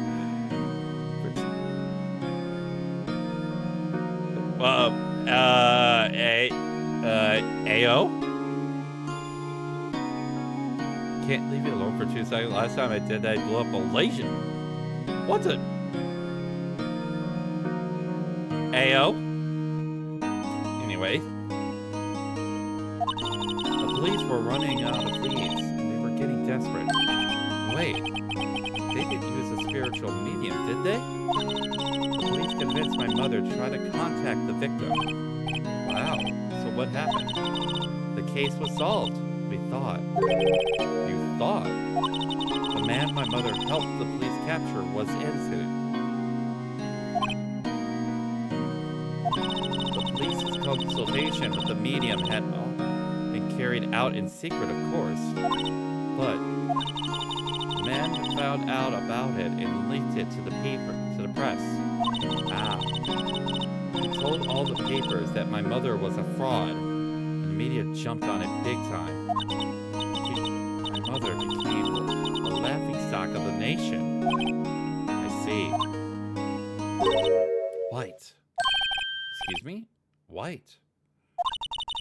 That was his name. My sister's... Think... Okay.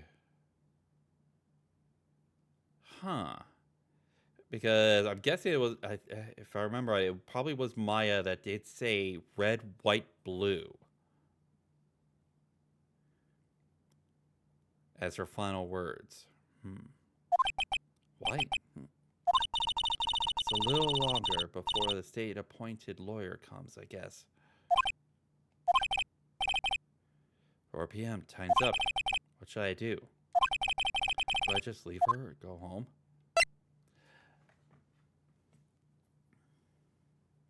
No, we're gonna defend her.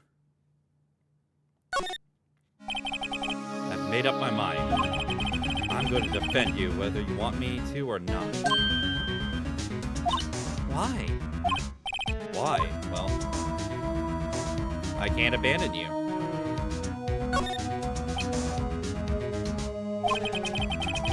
No one is as sad as a person without any friends. I know, I've been there a long time ago. Oh? Why did I become a lawyer in the first place? Someone has to look out for the people who have no one on their side. Maya, I won't abandon you. You can count on me. That's so kind of you.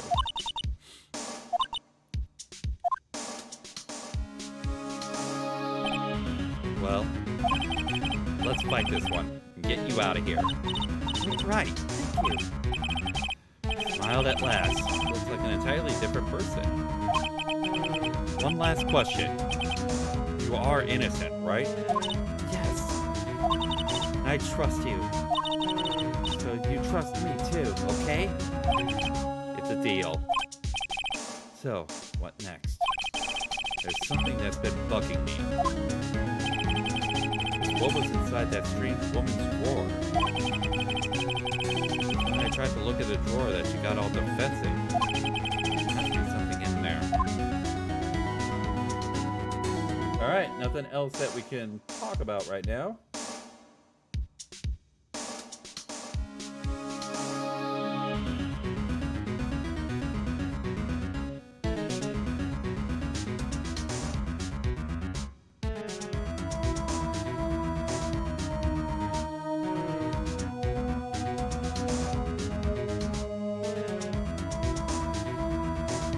Alright, let's go ahead and move. Back to the hotel. Good afternoon, sir. Excuse me, you are? I beg your pardon, sir. I'm the bellboy of this establishment at your service, sir. All right. I've just come up to deliver the room service, sir. you know where Miss May might be? I believe our guest, Miss May, is currently using facilities. If you've no need of anything, I'll be taking my leave. Please stay as long as you like. Enjoy. Yeah. Wait, no, hey! Why does it seem like every time I come here, I end up embarrassing myself? Wait, now's my chance to snoop around a bit.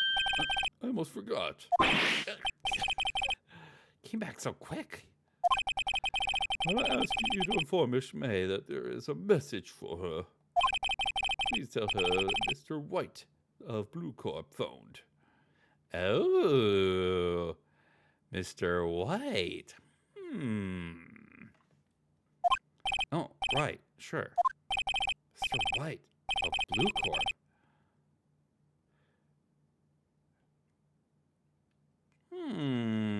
I think we found the blue of the red, white, blue. So maybe the red is the blood? So blood, so red meaning murderer. White, blue. Possibly. Where have I heard that name?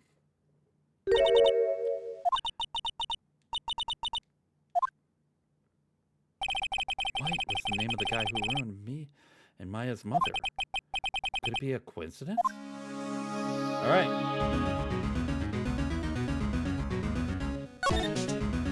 All right.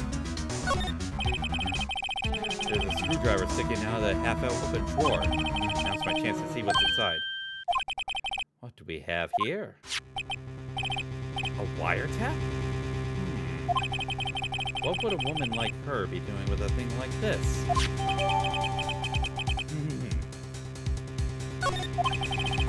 There's definitely something suspicious about this Miss May.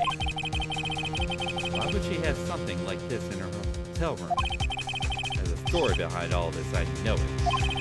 Alright. I'll be using a bit of evidence in Charles' trial, that's for sure. For Maya's sake. I'll get to this woman. Wait. No. You know what I mean. Oh, bellboy. Still there? Oh, time to scram. I look forward to tangling with you tomorrow, Miss May. In court.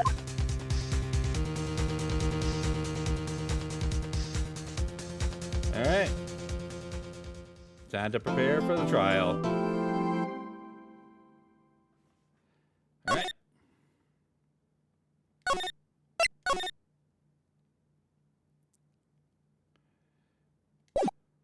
Alright, trial time.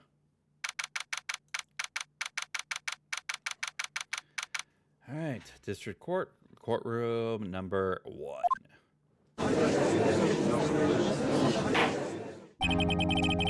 Court is now in session for the trial of Miss Maya Fay. The prosecution is ready, Your Honor. The defense is ready, Your Honor. Miles Edgeworth. Better not show any signs of weakness today, or he'll be on me in an instant. Alright, let's see our court record. Our badge, the autopsy report, the cell phone, the Glock shards,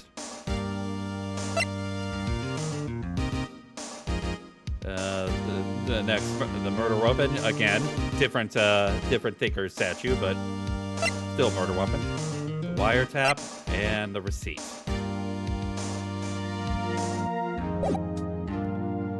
Alright. Mr. Edgeworth, please give the court your opening statement. Thank you, Your Honor. The defendant, Miss Maya Fay, was at the scene of the crime. The prosecution has evidence she committed this murder, and we have witness who saw her do it. The prosecution sees no reason to doubt the facts of this case, Your Honor. I see. Thank you, Mr. Edgeworth. Let's begin then. We may call our first witness, Your Honor. The prosecution calls the chief officer at the scene, Detective Gumshoe. All right, Gumshoe is the first witness. Witness, please state your name and profession to the court. Sir, my name is Dick Gumshoe, sir. I'm the detective in charge of the homicides down at the precinct, sir. Detective Gumshoe, please describe to us the details of this murder. Very well, sir. Let me use this floor map of the office to explain.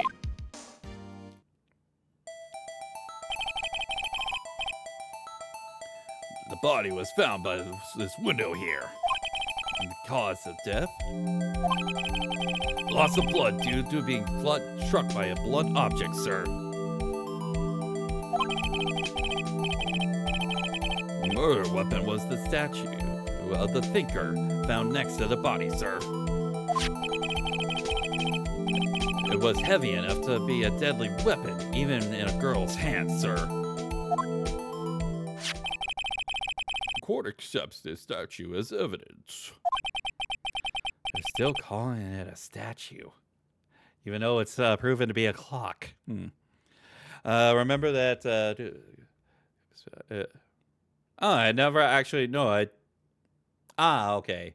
Must have been on one of the meme stream. Okay, I don't exactly remember the video, but might have to look back on it.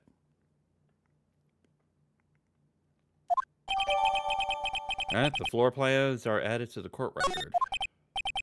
Now, detective. Yes, sir. You immediately arrested Miss Mia Fey, who was found at the scene, correct? Can you tell me why? Yes, sir. I had hard evidence that she did it, sir. Detective Gumshoe, please testify to the court about this hard evidence.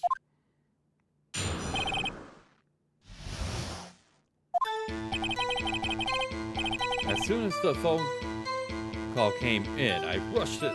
Okay. As soon as phone call came in, I rushed to the scene. There were two people there already. The defendant, Miss Maya Fey, and the lawyer, Mr. Phoenix Wright. I immediately arrested Miss Maya Fey. Why? We had a witness account describing her. The witness saw Miss Maya Fey at the very moment of the murder. The very moment, you say? Very well, Mr. Wright. You may begin your cross-examination. Yes, Your Honor. Cross-examine what? I don't see a single contradiction with that testimony. Hey, Mia just threw something at me. What's this?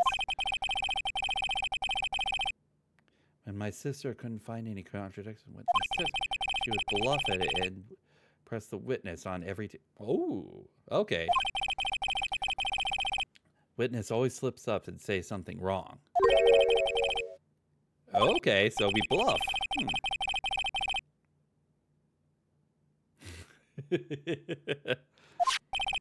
All right, let's give this a try. All right.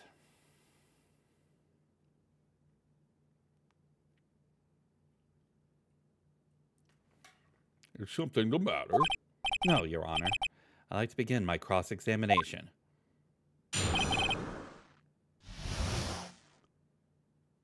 Okay, okay, so we're supposed to wait for the fifth statement. Okay. That's 1, 2, 3, 4, 5. Hold on just 1 second. Yeah? If I heard correctly, you said you arrested her because you had hard evidence she did, correct? Huh? Did I say that?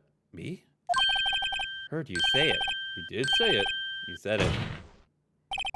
Actually, what about this suspicious woman in Pink's claim was hard evidence? What? Miss May isn't suspicious. And sure, she isn't Pink Pal.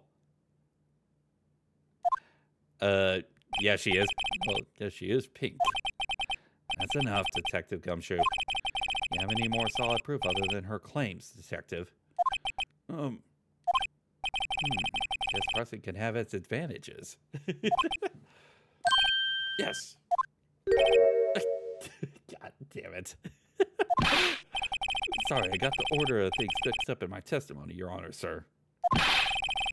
There's something I should have told you about first, Your Honor.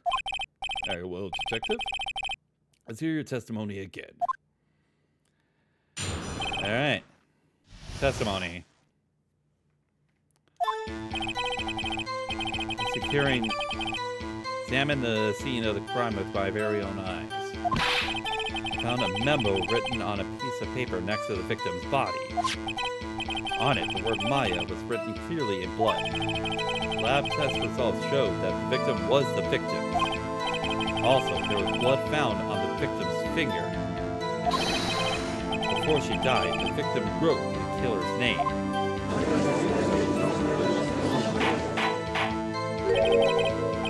How do you like that? That's my hard evidence.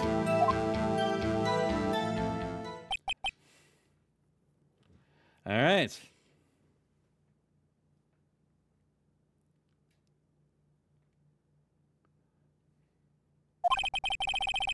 Before we begin cross-examination, I have a question for you, Detective.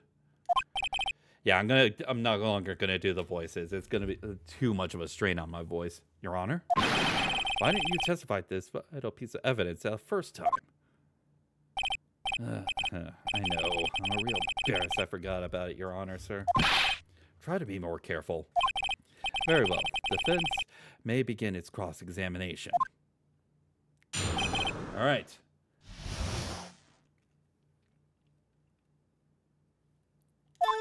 All right.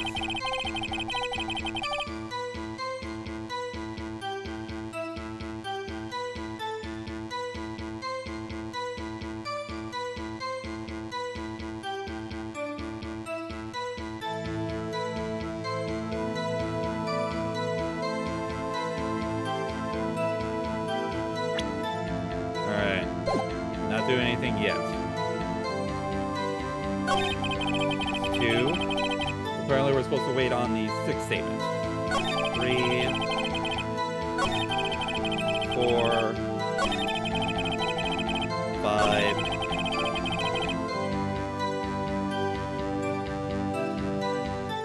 Let's present. And we're supposed to present the autopsy report.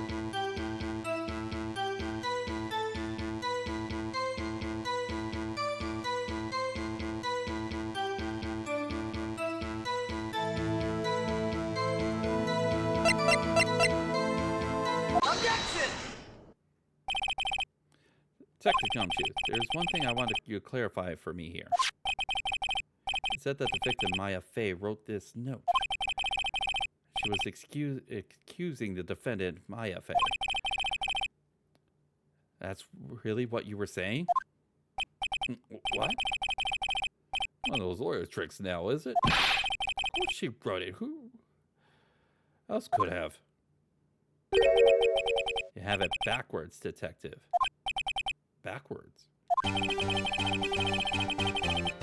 victim is the only person who absolutely could not have written it.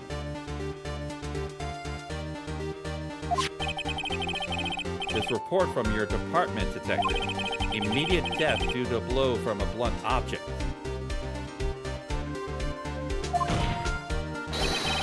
She died immediately. No butting your way out of this one, Detective. Order. The defense has the point. Someone who died immediately wouldn't have had the time to write anything down. Objection! Mr. Wright, I beg your pardon, but when exactly do you obtain that autopsy report? When?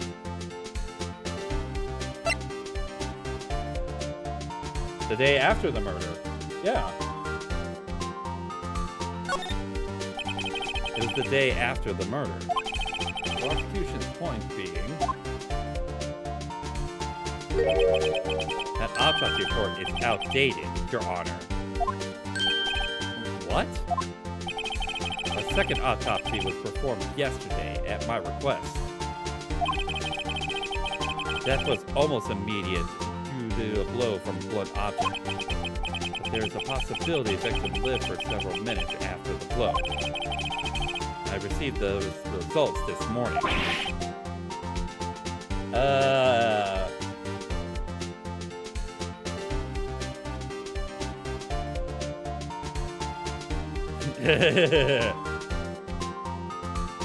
Wait, Your Honor. It's quite easy to imagine what the victim did at the time to Wright Maya.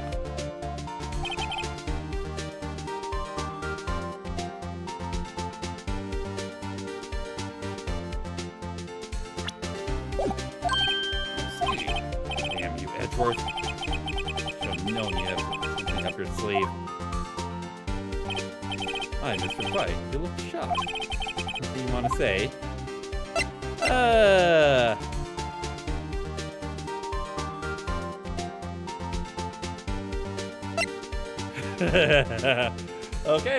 Okay, the detectives is a sham.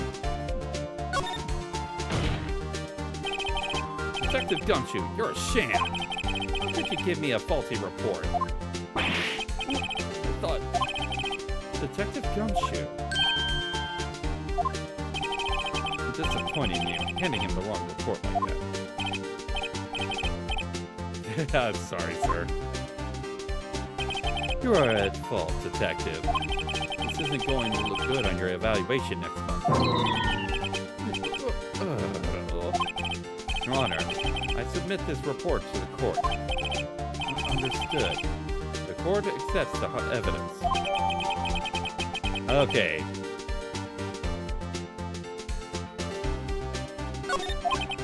Well, Your Honor, the evidence strongly suggests the victim was identifying the killer.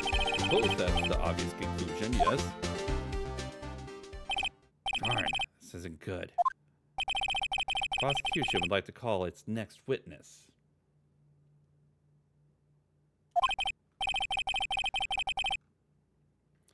This poor innocent girl saw the murder with her own eyes.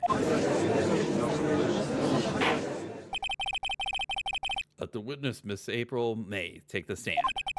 Exactly what part of her is innocent? You and me both, right? You and me both. Witness, your name, please.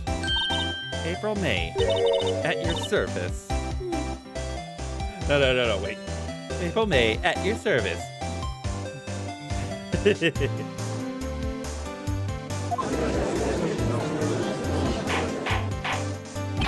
Order.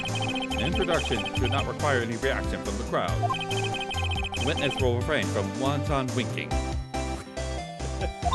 Aw, yes, Your Honor. This is not good. He's already captured the heart of every man in this courtroom. Tell us, where were you on the night of September 5th when the murder occurred? Gee, I was like in my hotel room. I checked in right after lunch. And his hotel is directly across from Bay & Company law offices. That's right, big boy. Please testify to the court about what you saw. Alright. Testimony. It was like 9 at night. I looked out of the window, you know, and then I saw a woman with long hair being attacked. The one attacking her was the mousy girl sitting in the defendant's chair. Then the woman, dodged one side and ran away. That girl, she caught up to her and she hit her.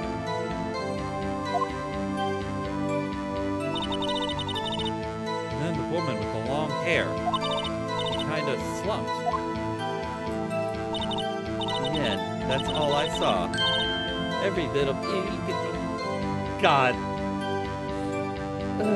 God damn it. The bounce. The bounce. Anyway. Well, Your Honor, I see. It's remarkably solid testimony. I'm seeing you need to trouble the witness any... Wait, Your Honor. Yes, Mr. Wright? What about my cross-examination? I thought the witness testimony was quite firm, didn't you? I think something else is quite firm right now, and I don't think it's the witness's testimony. Mr. Wright, I understand you were Miss Faye's understudy, weren't you not?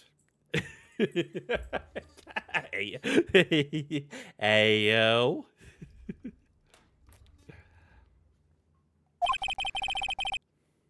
I know he's old and all, but hey, if the blood flows. What am I saying? God damn it. Oh my goodness, I'm about to be quoted, aren't I? Oh boy. You must know her techniques well. Her cowardly way of finding false and perfectly good testimonies. Hey, how dare you? Well, Mr. Wright, will you cross-examine the witness? Yes, we will.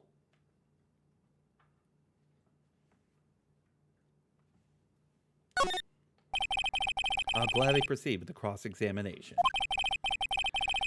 Only because I have a feeling Edgeworth doesn't want me to. She has to have some weakness. Very well. You may begin your cross-examination. All right. We press the fifth statement. Apparently. That's 1, 2, 3, and quoting crud.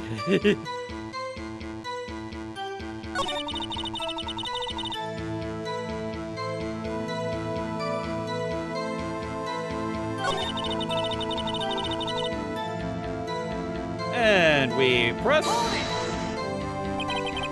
How did you know it was my client?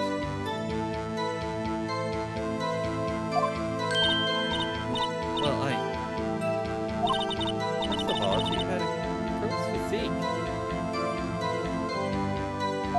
And secondly, she was small.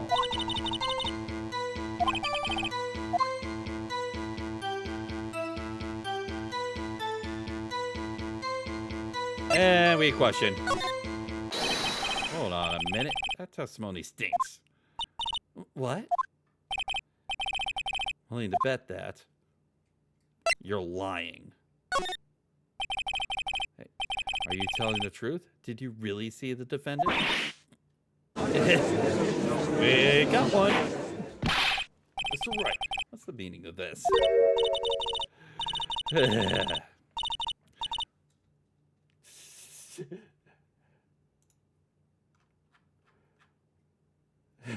I know he's old, but if the blood flows. Yep.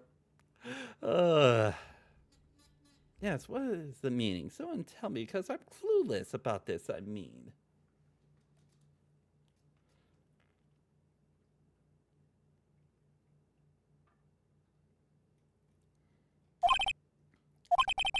If you really witnessed my client at my affair, you would have noticed her clothes. What the hell is wrong with you? What the hell is wrong?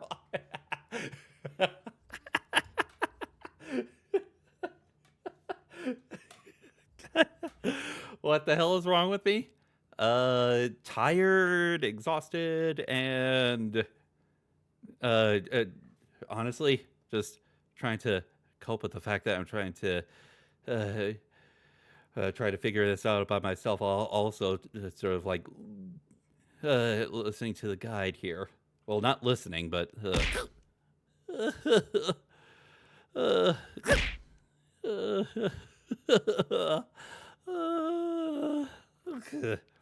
anyway.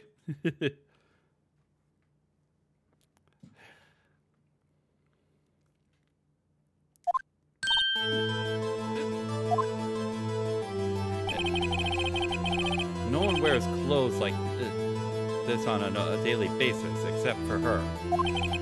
I'm no expert on fashion, but her hairdo is far from normal to me. However, the witness's testimony mentions neither of these things. The testimony is bogus.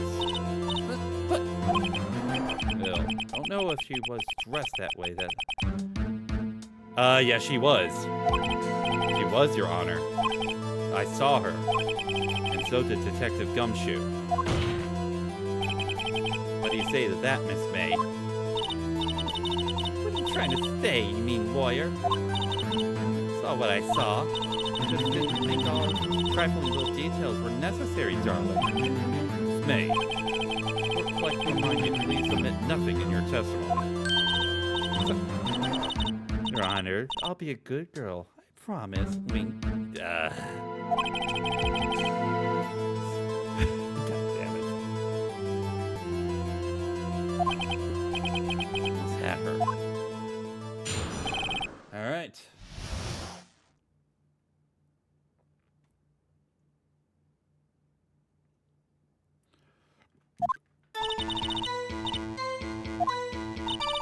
The dodged the first attack and ran off to and the hippie clothes ran after her. It's hippie clothes? Hippie? Yeah. She hit her with that weapon. I saw. Clock. A statue clock. A thinker, I think.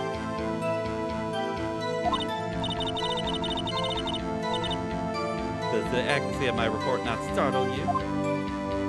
How did you know it was a clock and not just a statue? Only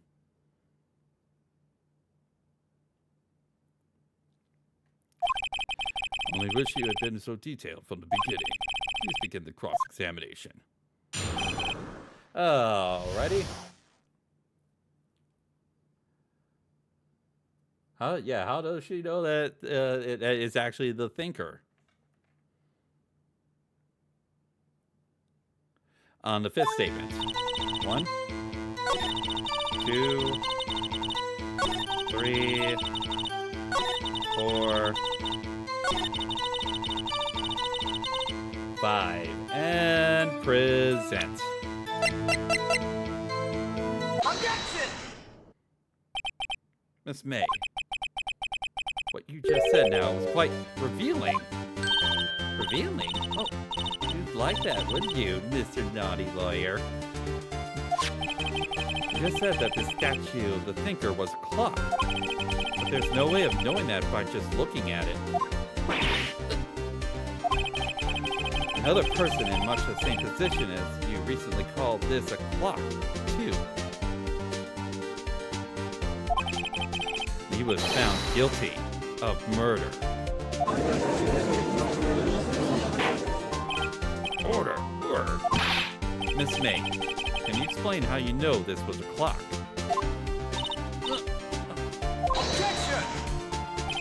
The witness saw the murder with her own eyes. That's all that's important here. The defense is trying to confuse the witness with trivial concerns. Yes, of course. Question, Mr. Wright. Objection! Nope, we are not. But questions are all I have, Your Honor.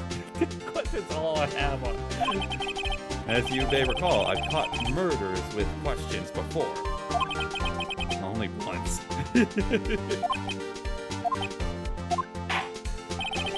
Objection sustained. May continue the question witness. That was close. Stop me there, trial would be over. What happens now? What happens now is you answer my question. How did you know it was a clock? What? That's because I heard it. Yes, I heard it say at the time. So you've been to the law offices of Fay and Company. No, I didn't say that. Why go there? I heard it from my hotel room. The offices of Fay and Company where the murder took place is very close to the hotel. You could have easily have heard the clock. right? I just... Are you No, satisfied? it's fine. It's fine. It doesn't bother me. It doesn't bother me. No, Your It Honor. bothers me. It bothers me a lot. Can't give up now. Not satisfied because she couldn't have heard it. It couldn't have rung. Yeah, well, either way, yeah, she couldn't have heard it, but yeah, it couldn't have rung. Your Honor, members of the court, it is inconceivable that the clock in question rang because it's empty. That clock is missing its clockwork.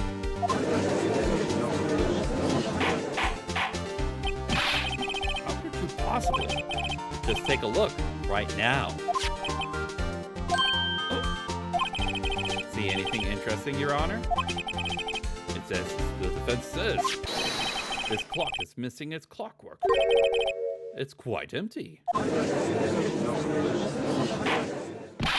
Mr. Wright, would you care to explain to the courtroom the meaning of this? As you can see, the clock was empty. It couldn't have rung. Therefore, this witness is a big fat liar. Well, Miss May? Tisk, tisk. Quite a show you put on for us, Mr. Wright. He knew the clock was empty. Somehow, he knew. I'm afraid you've forgotten one thing, however. Indeed, the clock is empty, as you say.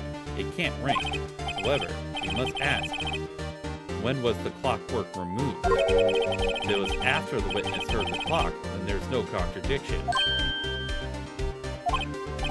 That's true. That is a possibility. The clock might have been emptied after she heard it.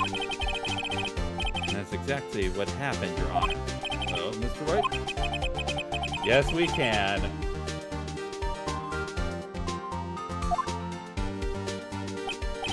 Oh, possible, of course. I have proof. What? Was it you who told me proof is everything? Well, I was listening. Now I'll show you the proof you'd like so much. Evidence that proves that clockwork is... Take that! Take a look at this. That's a very cute cell phone. You have a girly phone? Wait, this is my phone. Listen, this is the defendant's cell phone, and it contains a recording.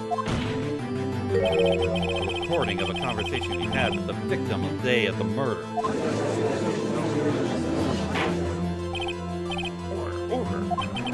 The defendant's cell phone? This wasn't brought to my attention. Perhaps Detective Gumshoe overlooked it. The detective better remember this up for evaluation soon. Gotta say, I'm starting to feel bad for the big fella.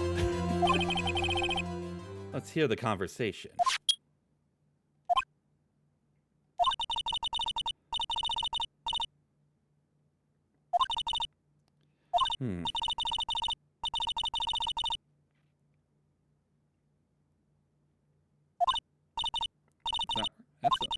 I had to take the clockwork out, sorry.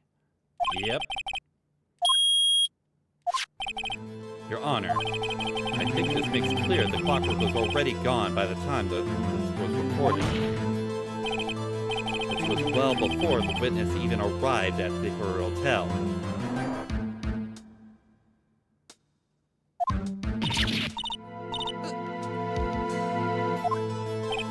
Well, Miss May, would you care to explain this to the court? Just how did you know that the weapon was a clock? Well, isn't it obvious? I saw that clock before. I forgot. That's absolutely bogus. Witness to see it makes sense. Does the defense have any objections to that? Yes, absolutely. When the witness claims she's seen it before, this was actually a piece of evidence already submitted to this court. Well, then, let's see it.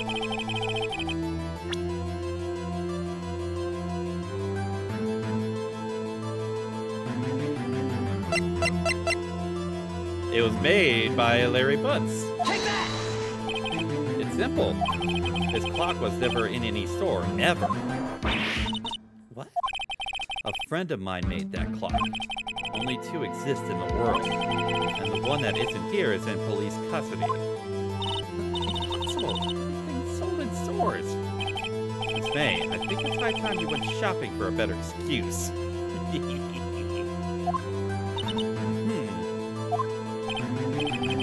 Oh, excuses not on sale today, huh?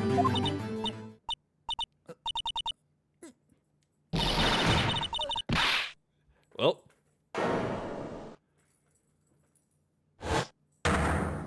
And she's gone rage. Was it you, porcupine head? That stupid clock doesn't matter, okay? She did it.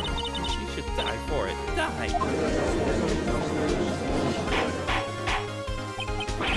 Oh, let's not get ahead of ourselves. It's a fatal flaw. Witness will remain calm. And instantly back to at least somewhat composed. Really me. Who's it? Yes, I did. Scary. Miss May, let me ask. Tell me, how did you know the weapon was a clock? Oh dear. Does the defense have an opinion on this behavior? This is it. Yes, Your Honor. Allow me to explain how I see the truth of the matter. April May, you knew the weapon was a clock because you had heard about it.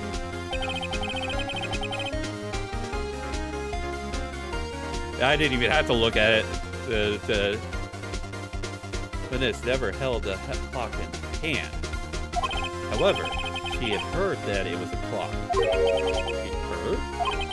That is correct, Your Honor. There's no other way she could have known the thinker was a clock. And I can show you the proof. Well, it's interesting. Let's see it then. Show me evidence proving Witness had heard the murder weapon was a clock. And here we go.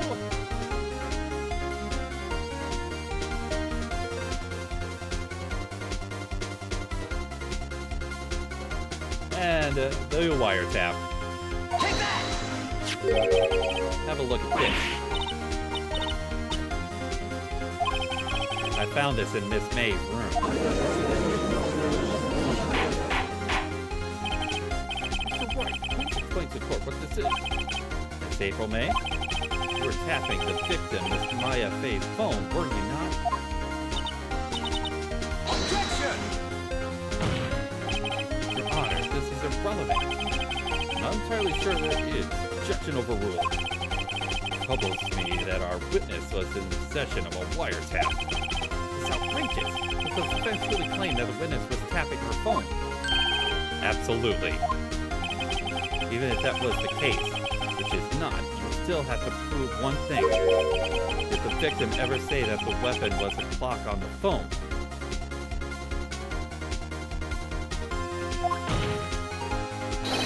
Can you prove that? I think not. Oh yeah? I think I can. It's simple. What? Here's my proof. Alrighty.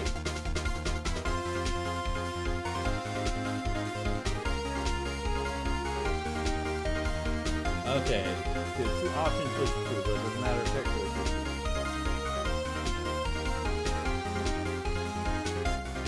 Give it alibi. Oh yeah, the wiretap and oh yeah. Take that!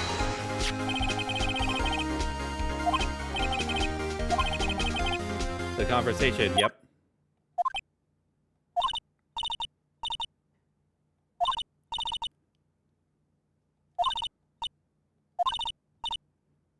It's a clock. Like the statue of the thinker, yep.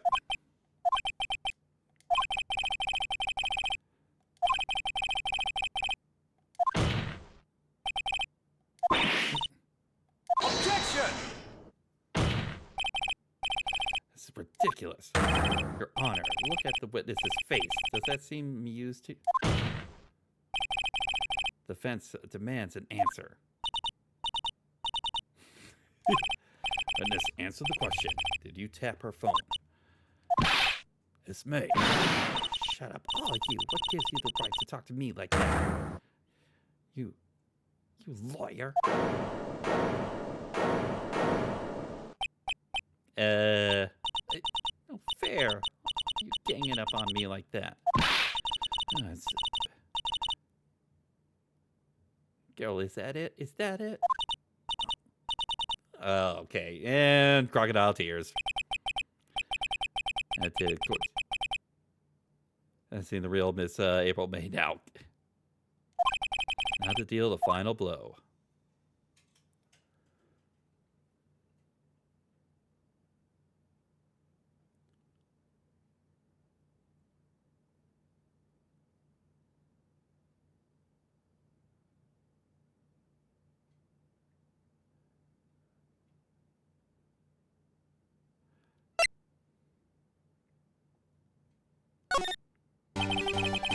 Why did you tap her phone?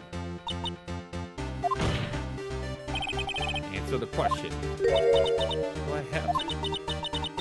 Is this a murder trial? Is tippy tapping relevant? Yep. It's May. You were tapping the victim's phone. You hardly call that irrelevant. Kurt does not control the defense's tone of voice. He has a point. Well, Miss May, you have an explanation for the court. You proved that you had nothing to do with this murder. You tapped her phone. I saw that evil grin. You're probably thinking I'd like to see her pull that off, weren't you? She's good. And of course, I can and will. Can't be serious. No way. No way. No, I assure you, I'm serious, Mr. Lawyer. Okay, so the killing happened around 9 at night.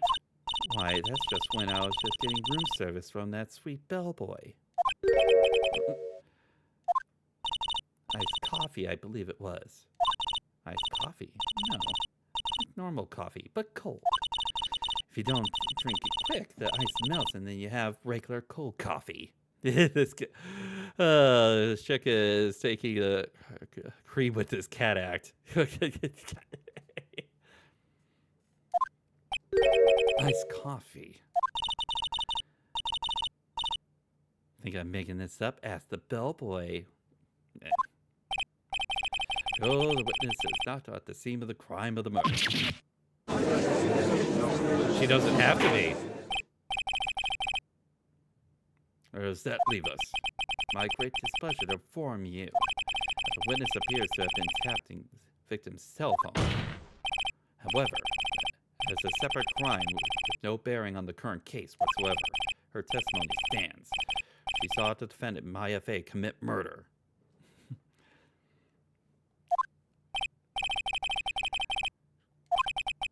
No way I can win unless I can.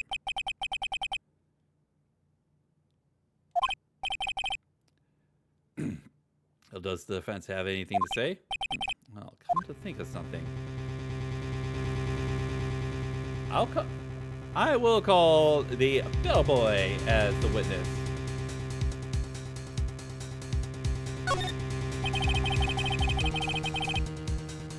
The defense would like to call the hotel bellboy as the witness. There's something suspicious here. I'm going to get to the bottom of it.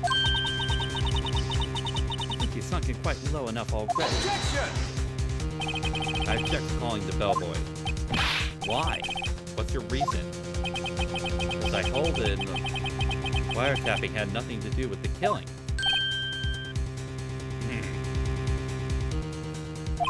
However, if you agree to one condition, I'll consent to calling this witness.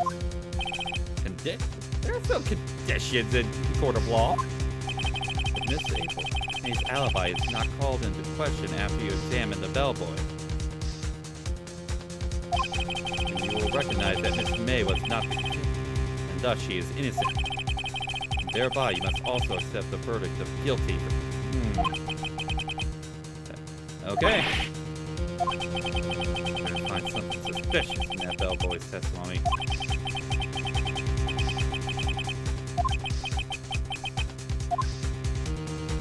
Oh, we accept the condition.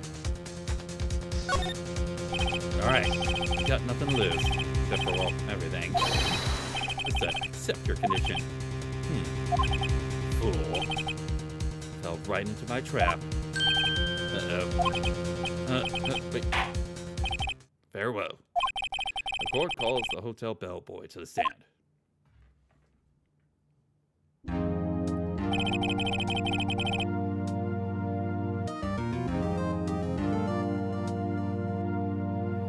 All right, I believe we're ready for the witness to testify. He does look like a bellboy. Yes, sir. I see you're summoned in the middle of work, sir. I'm happy to be of service. That tea set looks rather heavy, but so without further ado, the witness may begin his testimony. Very good, sir.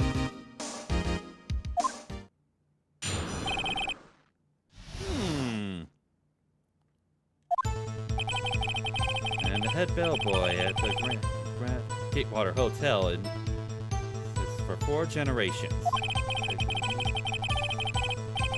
8 in the evening from our guest, Miss May. Asked for an iced coffee to be brought to her at 9 on the dot. Brought it to her at precisely the requested time, of course. Why should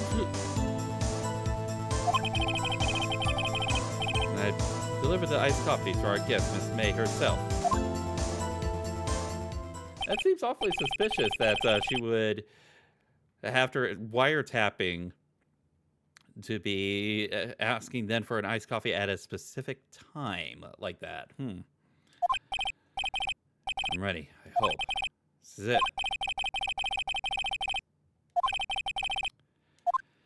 Here we go. Okay, so we're supposed to press on the 4th. Okay, 1, 2, 3,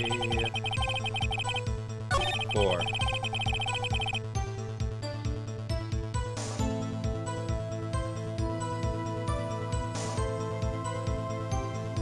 Hold it! Precisely 9 then? Precisely, exactly. Definitely 9. He's so sure. Quite insistent that it be brought.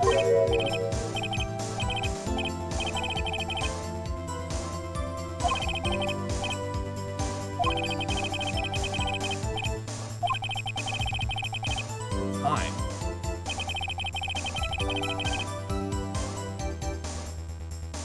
Okay, so.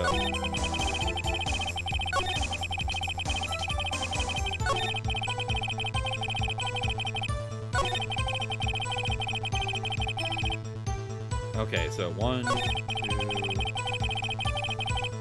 3. Okay. So we did. Okay. And the 5th statement.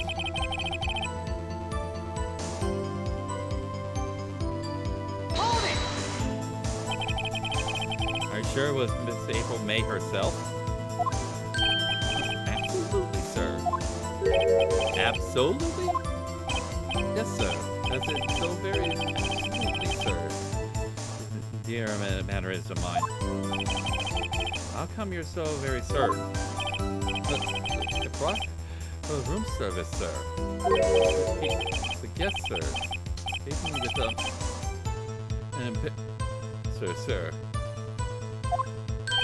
Embarrass her? Is that French for embrace? It's French for kiss, sir. But more of a peck on the cheek. Of course. Why would she have done that? I believe perhaps I should be swayed by my prim demeanor, sir. A moment I shall never forget, sir. Dude.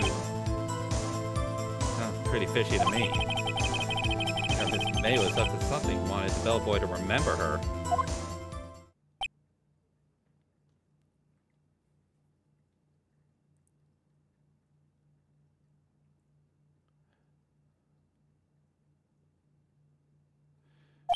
It's no good. There's nothing here.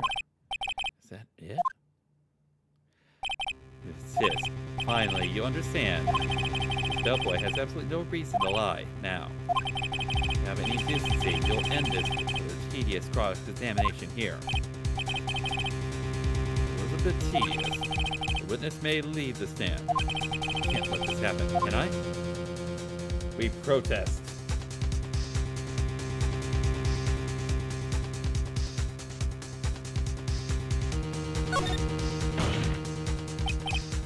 Wait, please wait. Liz, does the defense have something to add? One last question. Let me ask one last question. Objection! Your Honor, I must object. This parade of justice has gone long enough. Now, Mr. Edgeworth. All right, Mr. Wright, I'll give you one more question. That is all. Okay. Really it now.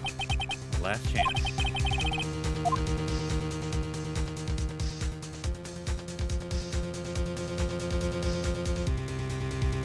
Doesn't matter which to choose. Okay. Ah, yes. Check-in. Tell me about the check-in. Tell me about when you checked in, Miss May. Oh, all right. Very well, sir. First, she was beautiful. Beautiful person. Just my type of girl, so it's a disappointment, really. I see. Excuse me, what exactly is a disappointment? Well, sure, but even I have a little chance with her lover there. Oh, ayo. What did he just say? Oh, so rather quite. Did Miss Bay checked in with another person? Objection! Object. That was objectionable. Objection overruled. The witness will answer the question. Yes, Why did you not mention this in your testimony? Well, sir, you ask. Nice try.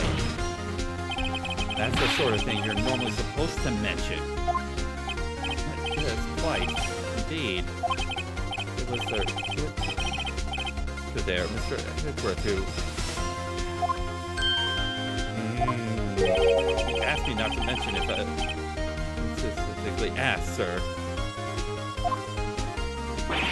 Oh. Mr. Edgeworth is starting to crack. Fool. I've done it. I've won. Miss April May checked into a twin room with a man. Correct? Yes, sir. And when you brought the room service, you didn't see that man in the room. That's right, sir. Your Honor, we have just learned of another person involved who may have been the murderer. In light of this new fact, I hold that it's impossible to judge the defendant. Wouldn't you agree, Mr. Edgeworth? And Mr. Wright? Who's this other person? Simple. It was the man with Miss May.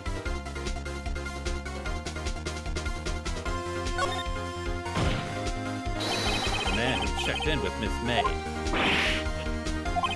Your Honor, as been previously revealed, Miss April May was tapping the victim's phone, yet Miss May herself has an alibi at the time of the murder. However, that does not clear the man that was with her. The bellboy saw no one else in the room at the time of the murder. What a convenient little setup. It's too late. Too late? I suppose you'd like it if it was too late, wouldn't you? After all, it was you who hid the presence of the other man from his court. Upstart. Amateur. These accusations are ludicrous. Enough. The court acknowledges the defense's argument.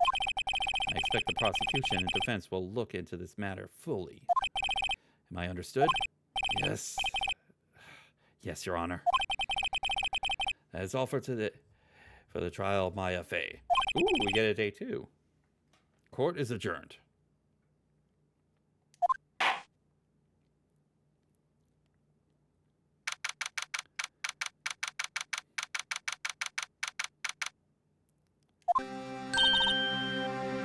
Mr. Wright. You're amazing in there. Really? I think I might be your newest fan. Oh, I'm just doing my job, you know. Again, that other attorney was pretty cool, too. God damn it. That face of his, with his eyes wide and trembling lips. Sent shivers up my spine. You say so. Oh, what happens with me? Do I get to go home now? Nope, not yet. Well, I don't think so. Not yet. Oh, I see. I got a great lead in today's trial.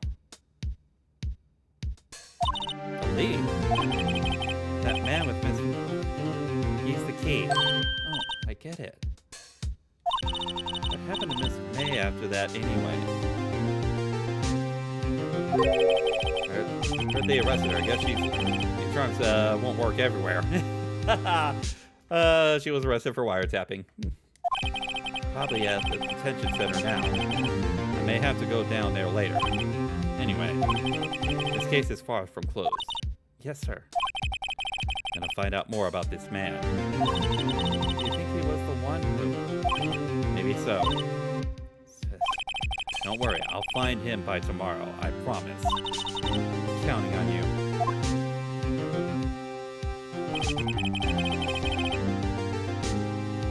Yep, we got the...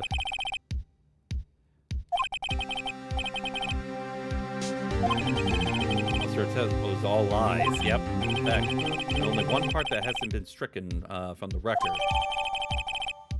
The victim dodged the attack and ran to the right. He was caught and struck.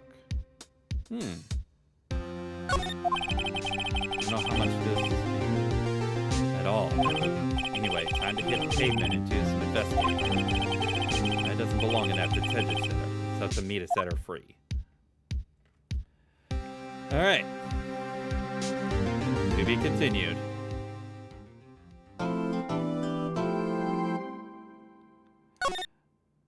Alright, I think that will be a good point to...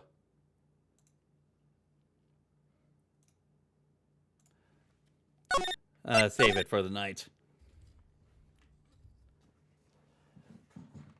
Certainly interesting. Certainly interesting. At the very least, I'm noticing like certain things that I probably would have been able to sort of like guess on my own after I started using sort of like the guide. But in all honesty, for like at least sort of like speed's sake, I probably will still continue to like sort of like use the guide. But if there's like certain moments where I do kind of want to sort of like test some stuff out on my own and just sort of like probably there will probably be like a few moments where I'm at least like sort of like understanding sort of like the pace of things. Who knows? Maybe maybe by the end of this game, I won't be using the guide at all and just be sort of doing it on my own. So hey, who knows? Who knows? Who knows about that? Double check that we spay. Yep, there we go. All right. So let's go ahead. Here we go. Power on down. So yeah, thank you everyone for joining me tonight. I'm definitely looking forward to continuing on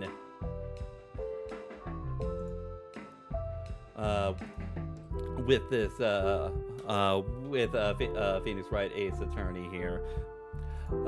Definitely interesting little bit of gameplay, and definitely sort of like racking my brain. And at the very least, I was actually on a pretty good pace.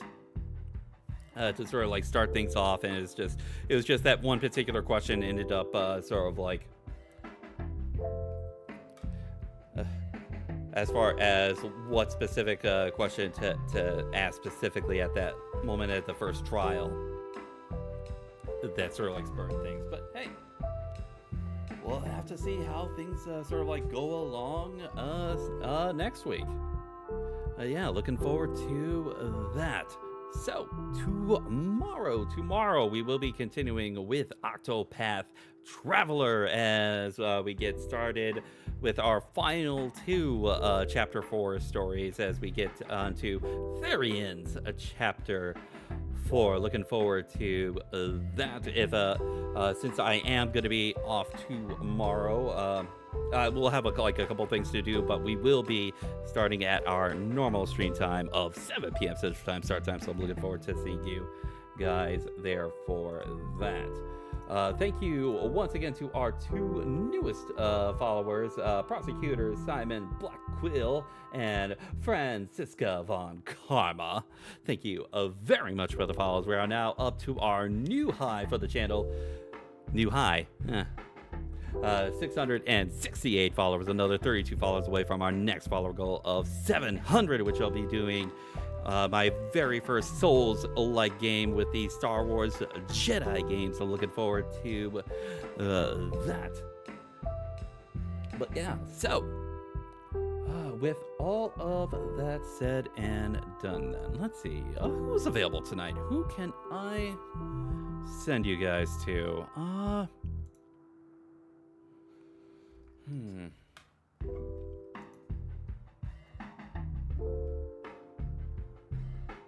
Let's see here.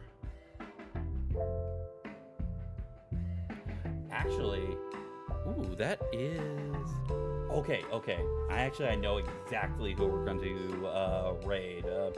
Another good VTuber friend of mine. Actually, someone who actually follows this channel, and actually we've seen a couple times. I think he's actually sort of like raided us a few times as well. Aether Solora is apparently doing some D&D today. He's got a campaign that he has been running. I actually learned about it when he was sort of like gathering people on his Discord server. So hey, let's go ahead and give his little campaign a quick peek at. So if you guys would like to join us on this bounty mission and giving love and support to awesome streamers out there, I'd very much appreciate it if you can join us for that. So with all that said and done, hope y'all had a wonderful day. Hope y'all enjoyed the stream. Have fun, take care, and God bless to you all. Have a wonderful night, everyone. Time to send you out on your bounty mission. See you all next time. Bye, everybody.